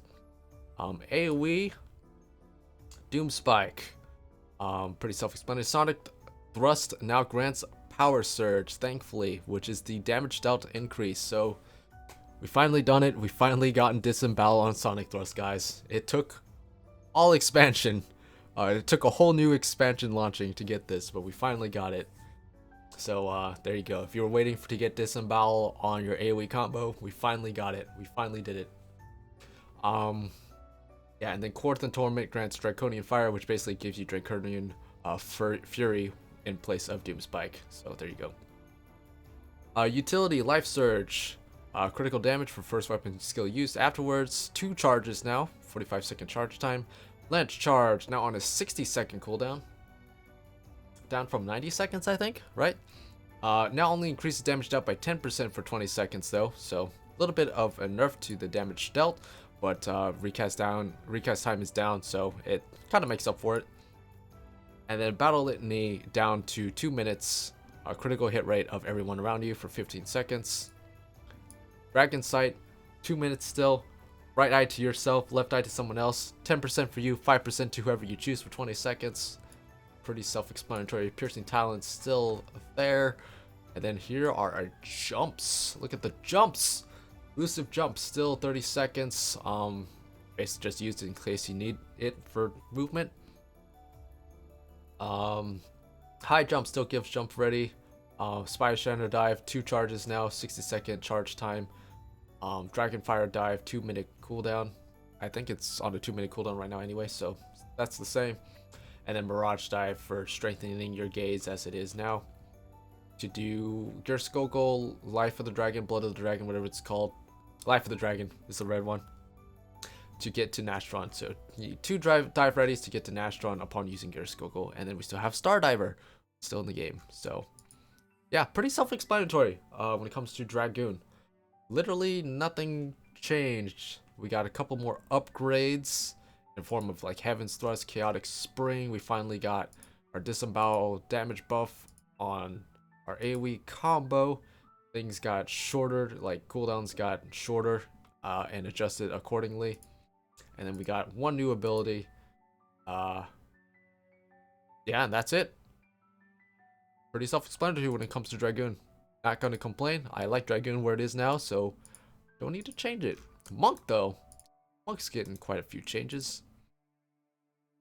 So Grizz Lightning is still a trait, so all 4 here. Steel Peak is back in the game, baby. It doesn't work the same way it does now though.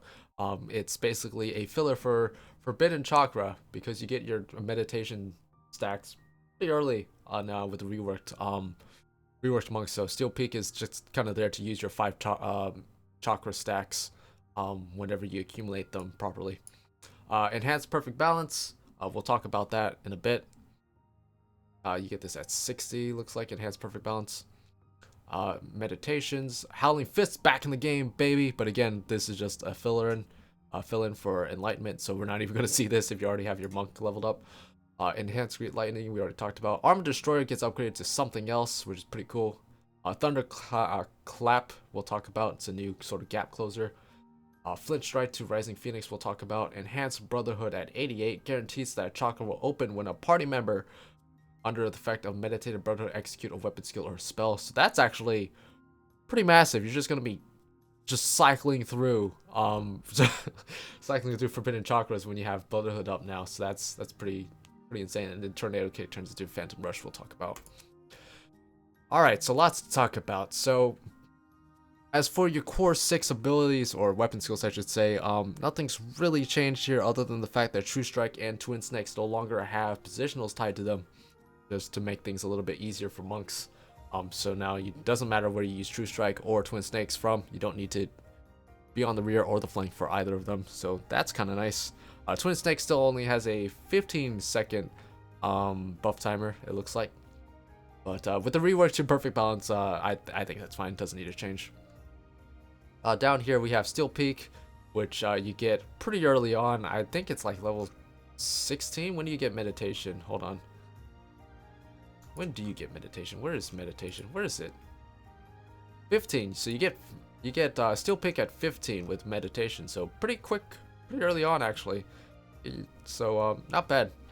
Makes Monk probably a bit more fun in the lower levels. Six-Sided Star, still the same.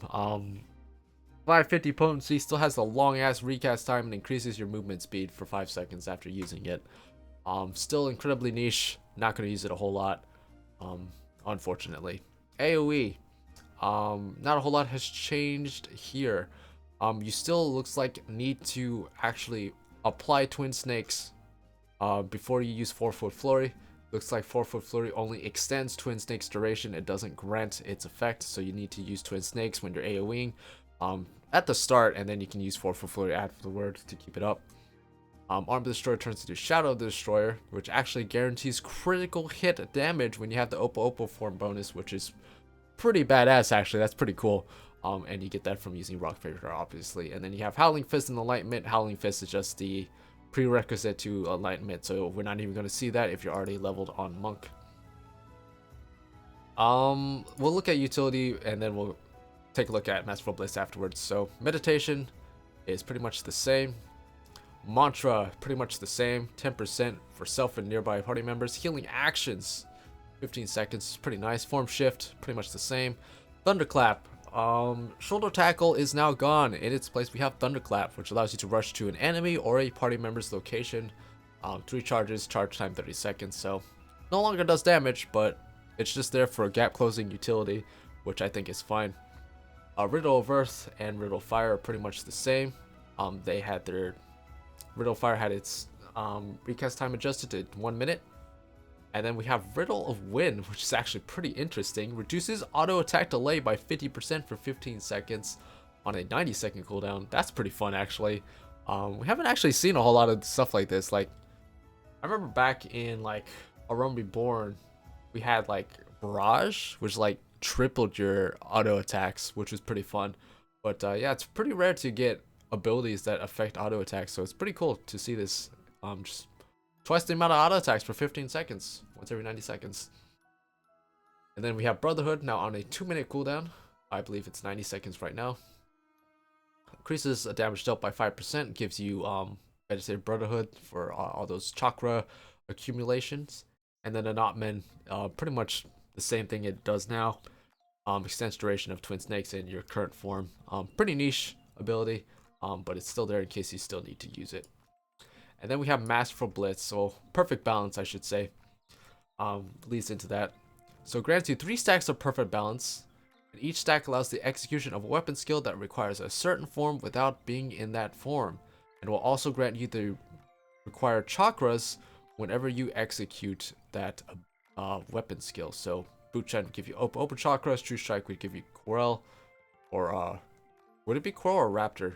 Basically, you get the chakra based on whatever weapon skill you use. And that is important for Masterful Blitz. Up here. So when it comes to Masterful Blitz, depending on how many different chakras you have, it will actually change what Masterful Blitz turns into. And there's quite a few different abilities, as you can see, that it can turn into. So Flint Strike and Tornado Kick, don't have to really worry about those. Those just turn into or upgrade into Rising Phoenix and Phantom Rush respectively, so don't have to worry about those. But there are 4 different Masterful Blitz to sort of look at.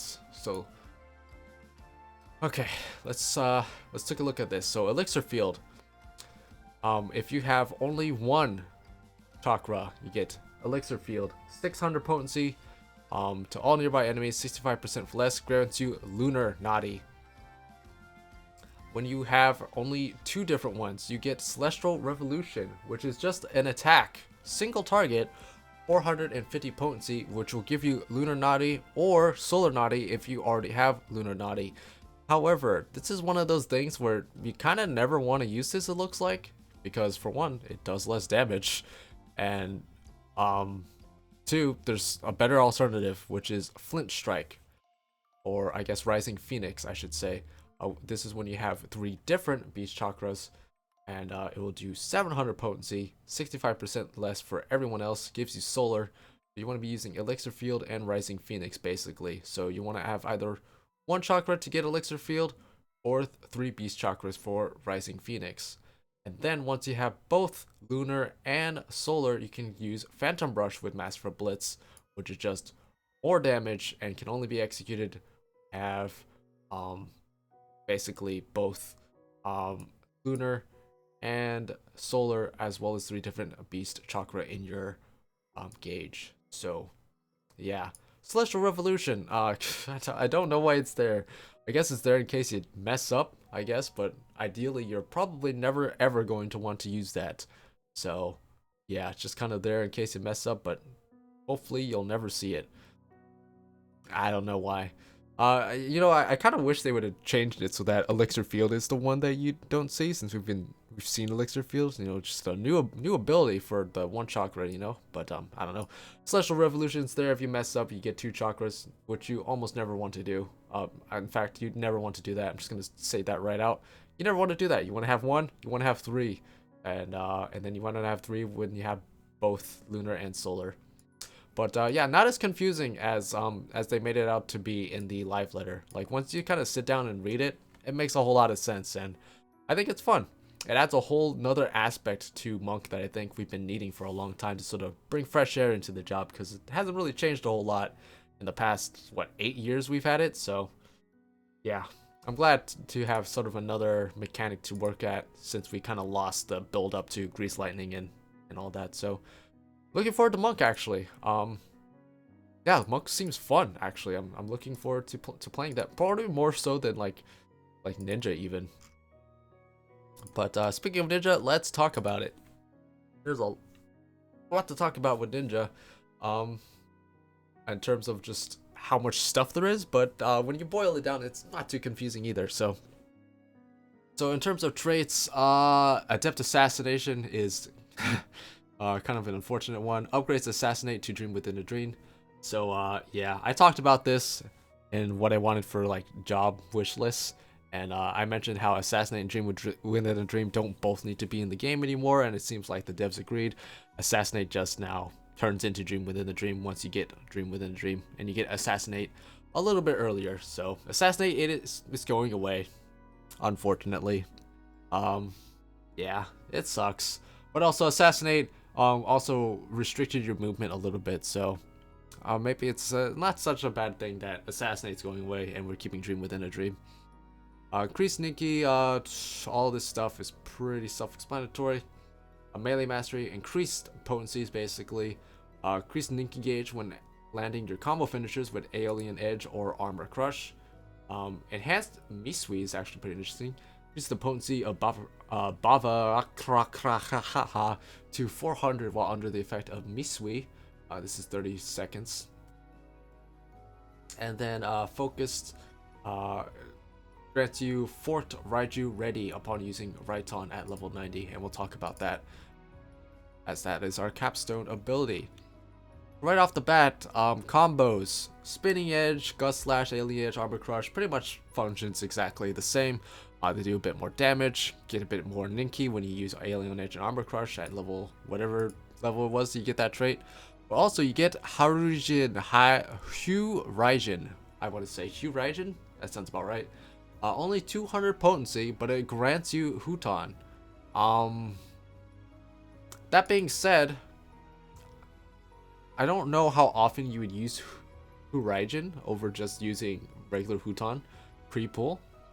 Like, I guess this is just if you happen to drop Huton for some reason in the middle of a fight and you need to quickly apply it. This would probably be better than wasting a ninjutsu cast. But if you're outside of battle, or you're pre-pull, I imagine you would still just cast Huton, right? Because hide still resets all your mudra. So pre-pull, you're still going to be using Huton, and then you're going to be upkeeping it with Armor Crush.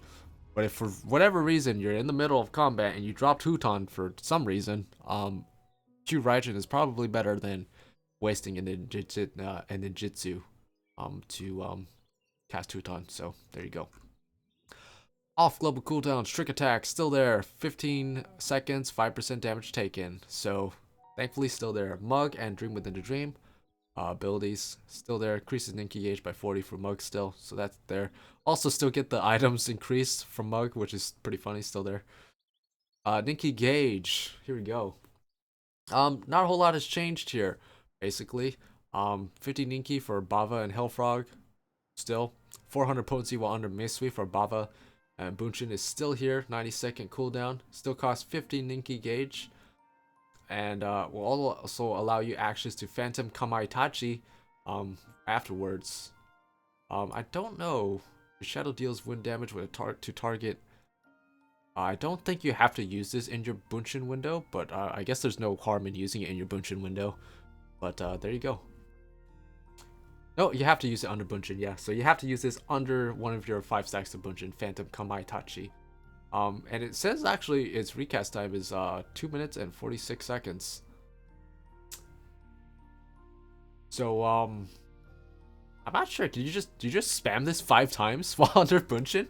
Yeah, that's weird. I don't know. That is odd. I'm not sure. That'd be pretty insane. You need 550 potency, AoE damage, 50% less for all remaining enemies. But if you just spam this 5 times with a Bunshin, that's pretty crazy actually. Not sure if that's how that actually works, or you just get one of these per Bunshin, but we'll see, I guess. And then the Jitsu, so still only 3 Mudra, thankfully. Don't have to memorize any new Mudra combinations, basically.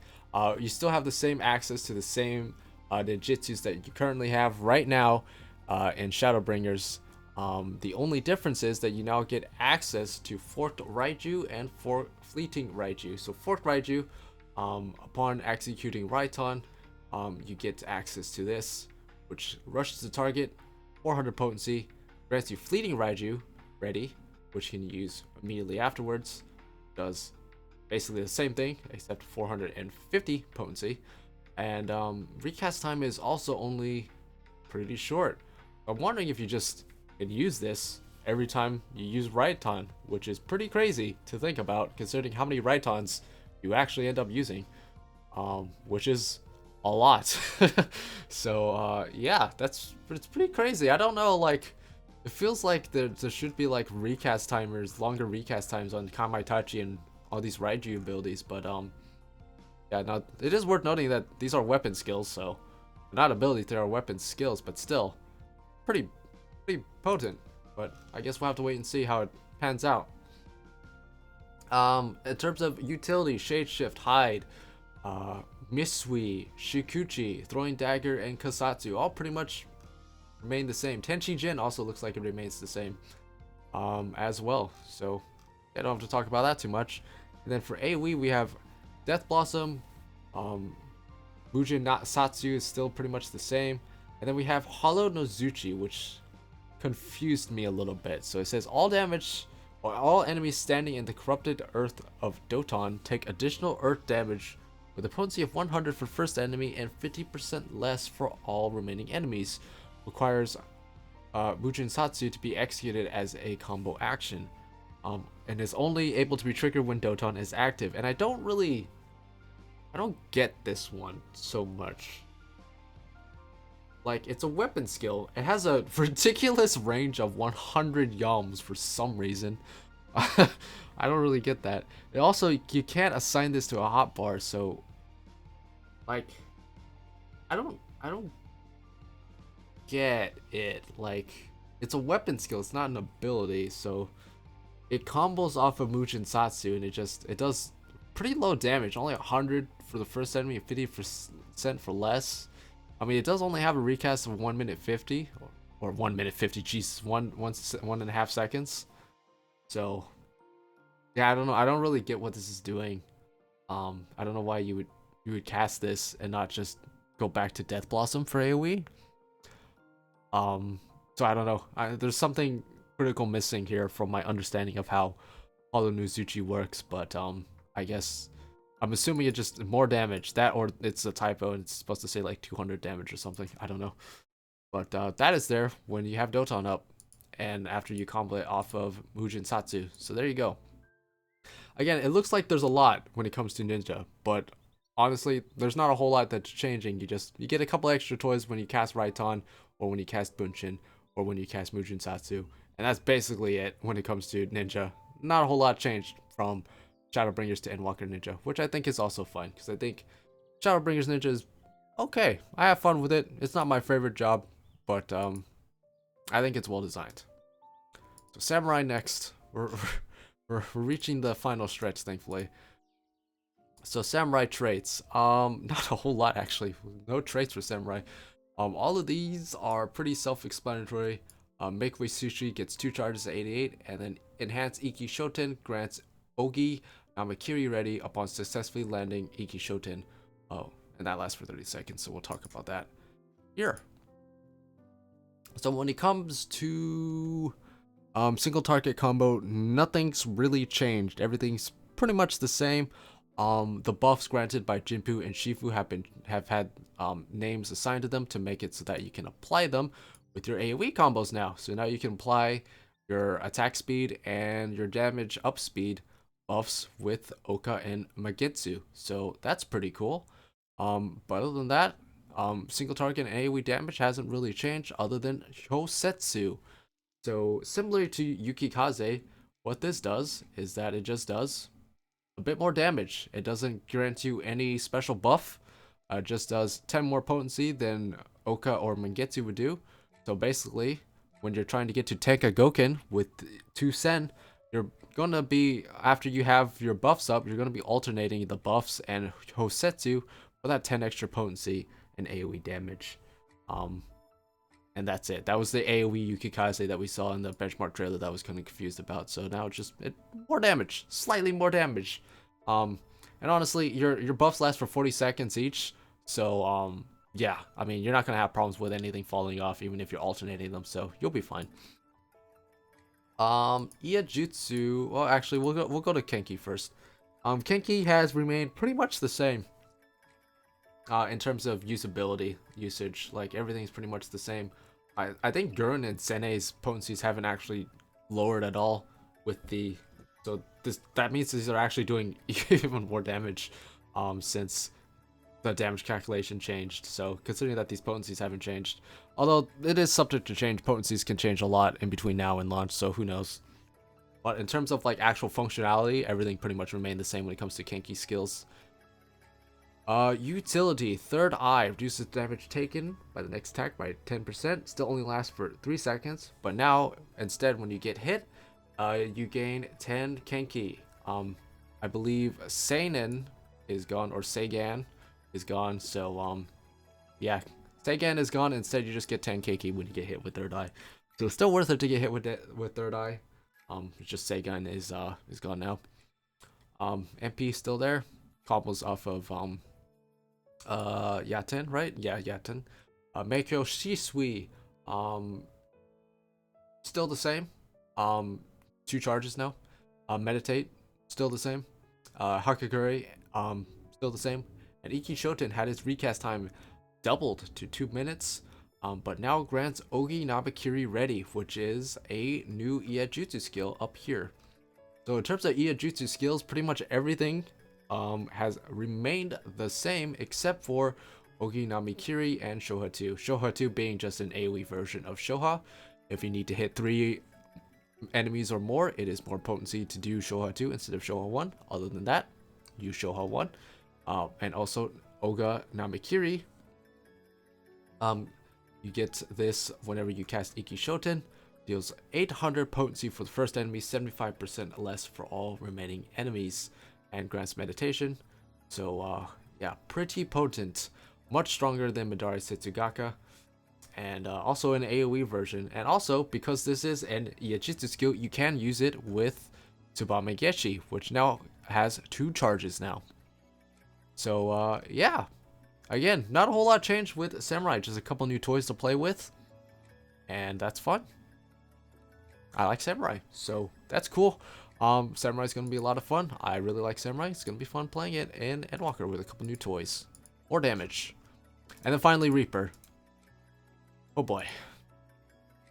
I don't even know if it's should we even bother looking at these traits? They're not even gonna make sense to us. Before we talk about any of this other stuff. So we're just gonna go straight into here. So okay. Reaper. it took me a couple minutes after looking at Reaper to really get a hold of it.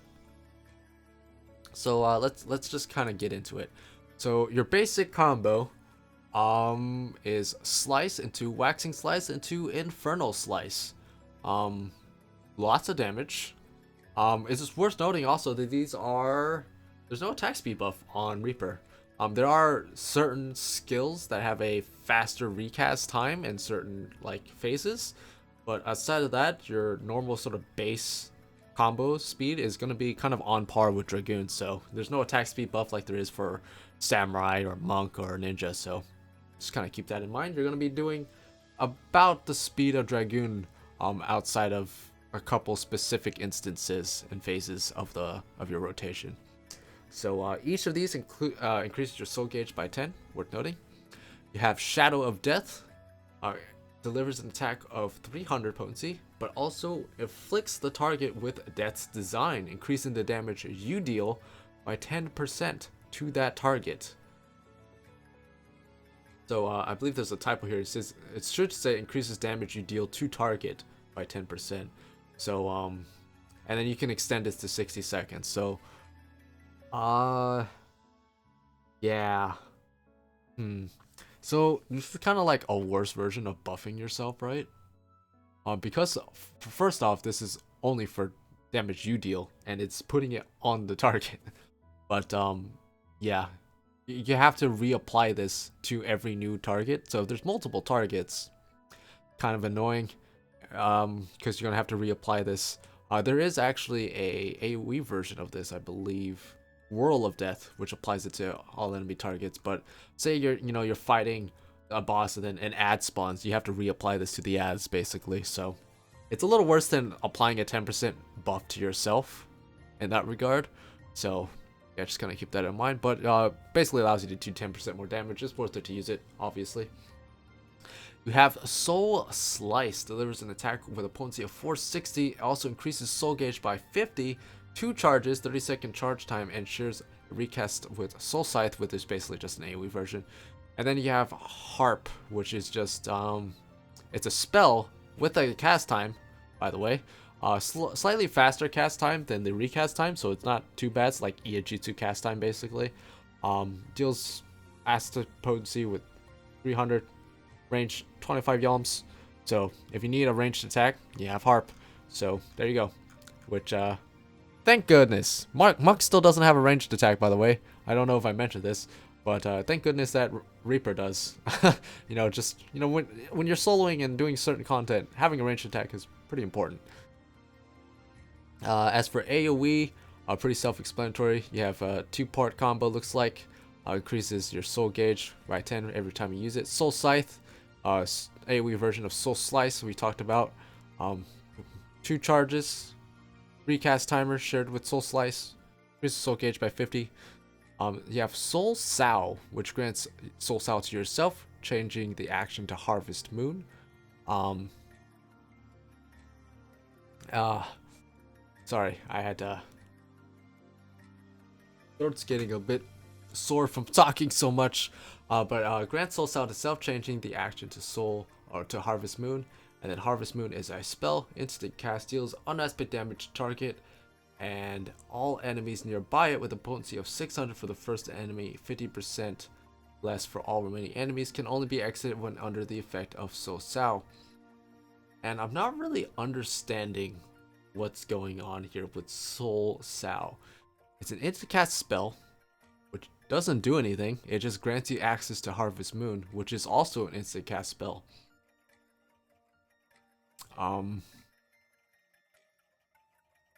But there's no like major recast time to stop you from just spamming this. I don't understand what's going on here. Yeah, I don't get it. I don't get what's happening here with Harvest Moon. Maybe it'll make sense as we read through more of this. You have Immortal Sacrifice.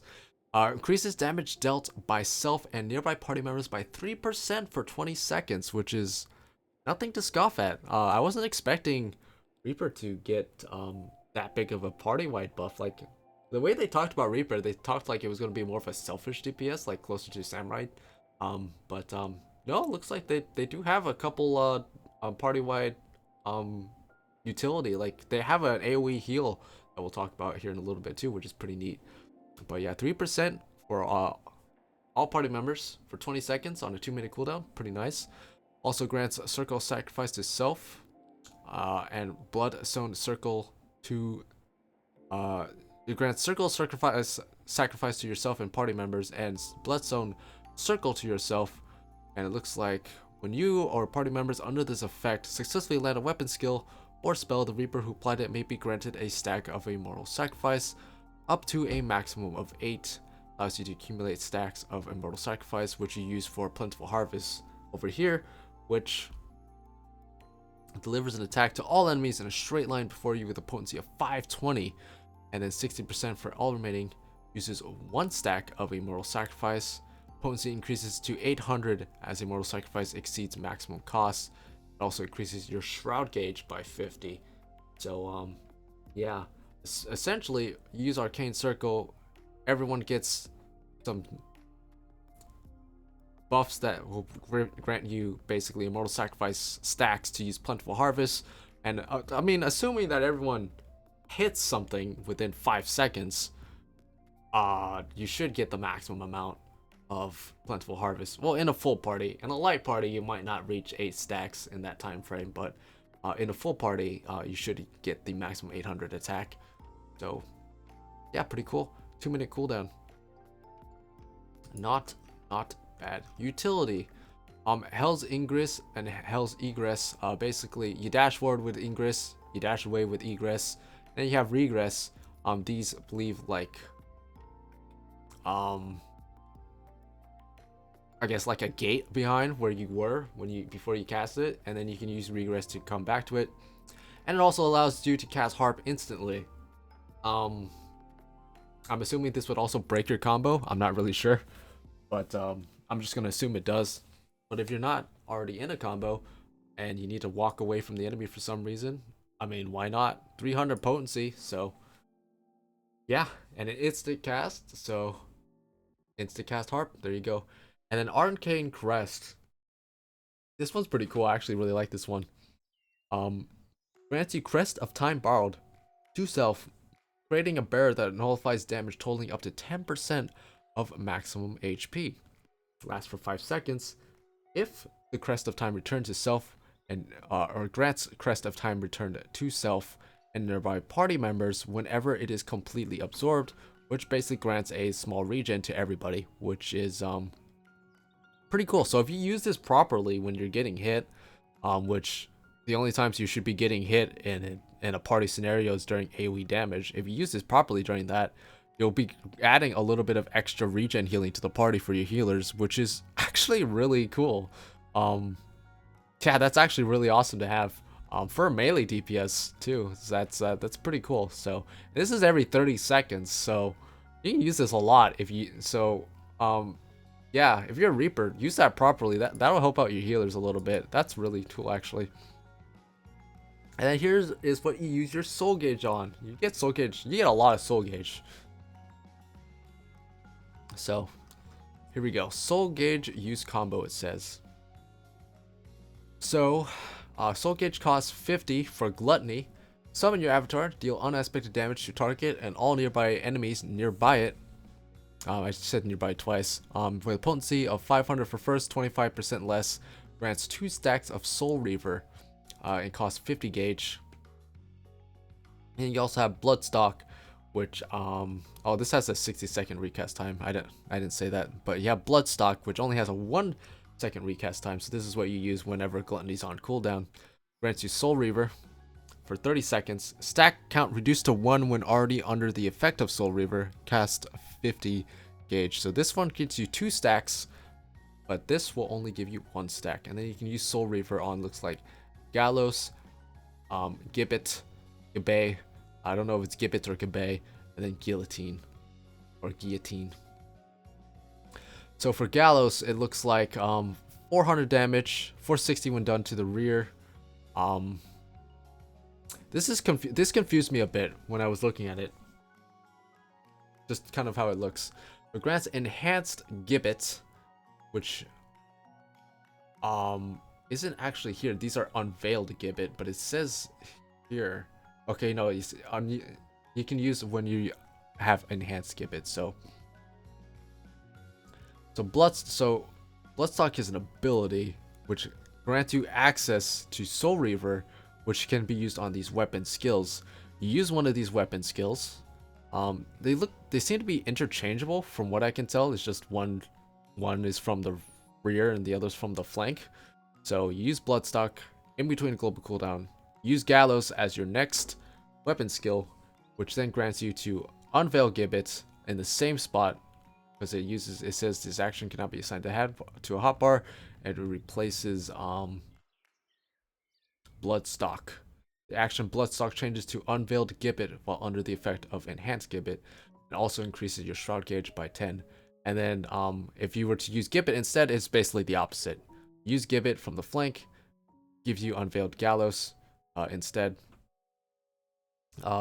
in place of Bloodstock. So it's a little confusing reading it in this sort of chart here, but once you kind of read through it, it makes a little bit more sense. I'm not really sure why they even give you a choice between gallows or gibbet. I mean, I get it, like one's from the rear, one's from the flank, but you could have just had one. you could have just had one that doesn't have that either just has one or the others in terms of a positional requirement, and you didn't need to have both. But maybe it'll make more sense as we read through it. Or you can use this on Guillotine, which is basically just AoE damage, which turns into Grim Swath, which is just AoE damage, basically. And then we can go down to the Shroud Gauge uses. So in Shroud, offers your flesh as a vessel to your avatar, gaining maximum stance of Lemur Shroud for 30 seconds. You need 50 Shroud Gauge to do this. You get Shroud Gauge from doing what exactly? Right, Soul Reaver, Soul Reaver, Soul Gauge, Soul Gauge, Soul Gauge. These don't give Shroud Gauge. What gives Shroud Gauge? These all give Soul Gauge. Soul Gauge. This grants Shroud Gauge. Plentiful Harvest. So you only get to do this when you have Shroud Gauge. There has to be other stuff that gets Shroud Gauge, right? Hold on, I'm just looking to make sure. Do these give Shroud Gauge? Yeah, increases Shroud Gauge. I thought so. Increases Shroud Gauge by 10 whenever you use Gibbet or Gallows. I don't know if I'm saying Gibbet right, by the way. I'm just going to keep calling it Gibbet, though. It might be Gabay. Who knows? Jabay. Jabiblets. So Shroud Gauge uses in Shroud. You need 50 Shroud Gauge to use in Shroud. Grants you 5 Lemur Shroud stacks. Might be saying that wrong as well. Who knows? So with your Lemur Shroud, you can use Void Reaping, Cross Reaping, or Grim Reaping. So it looks like when you use Grim Reaping, delivers a potency of 460, enhanced Void Reaping 520, grants enhanced Cross Reaping, which goes to this one. So again, these are interchangeable, whichever one you use first.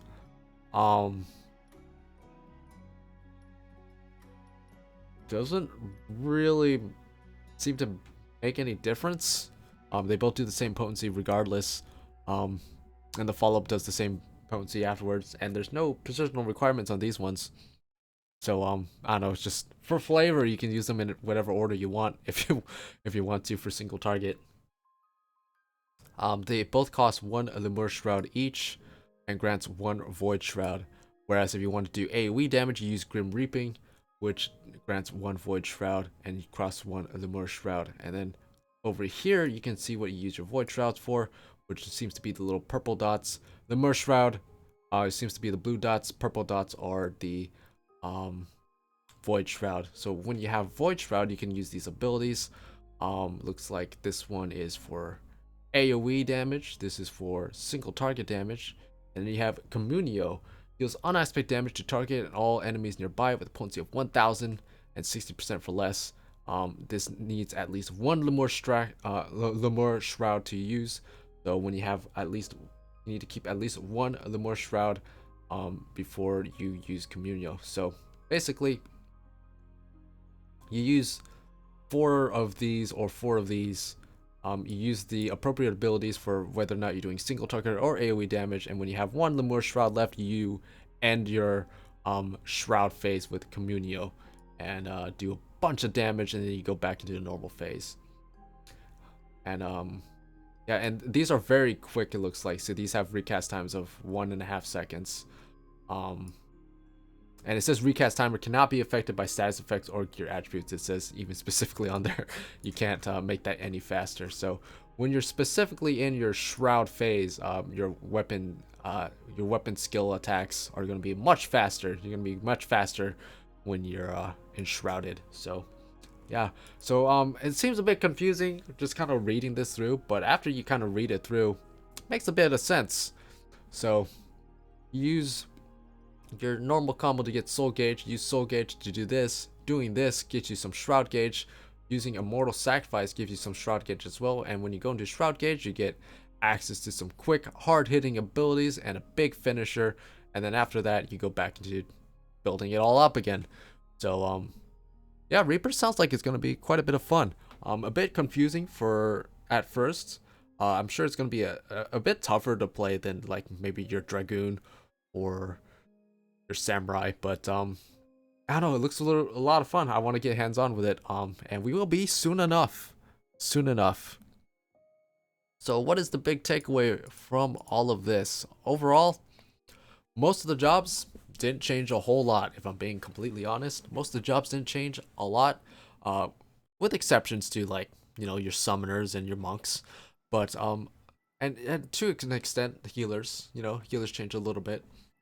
But for the most part, most everything stayed mostly the same as it is in Shadowbringers, where there's just a couple more new abilities here and there, which I think is fine, because I like the place that a lot of jobs are in Shadowbringers, to be honest. I'm actually really surprised with how much I'm liking healers. Like, I said this to my free company, I'd be okay with maining healer, you know? And I don't know if that's going to end up happening. We seem to actually have quite a few healers in our free company right now.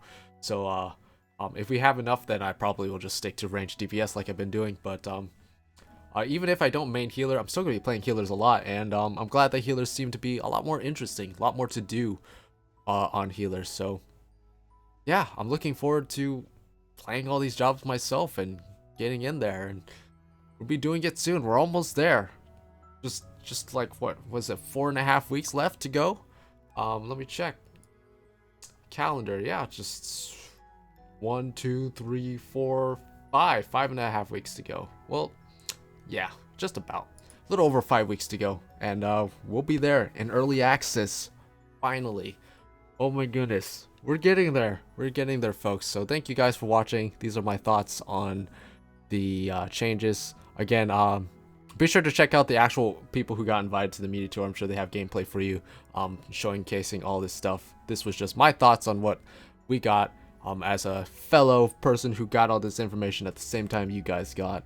So yeah, I've been going for almost 3.5 hours now. My throat is absolutely messed up, and I am hungry because it is past lunchtime. So I gotta get going.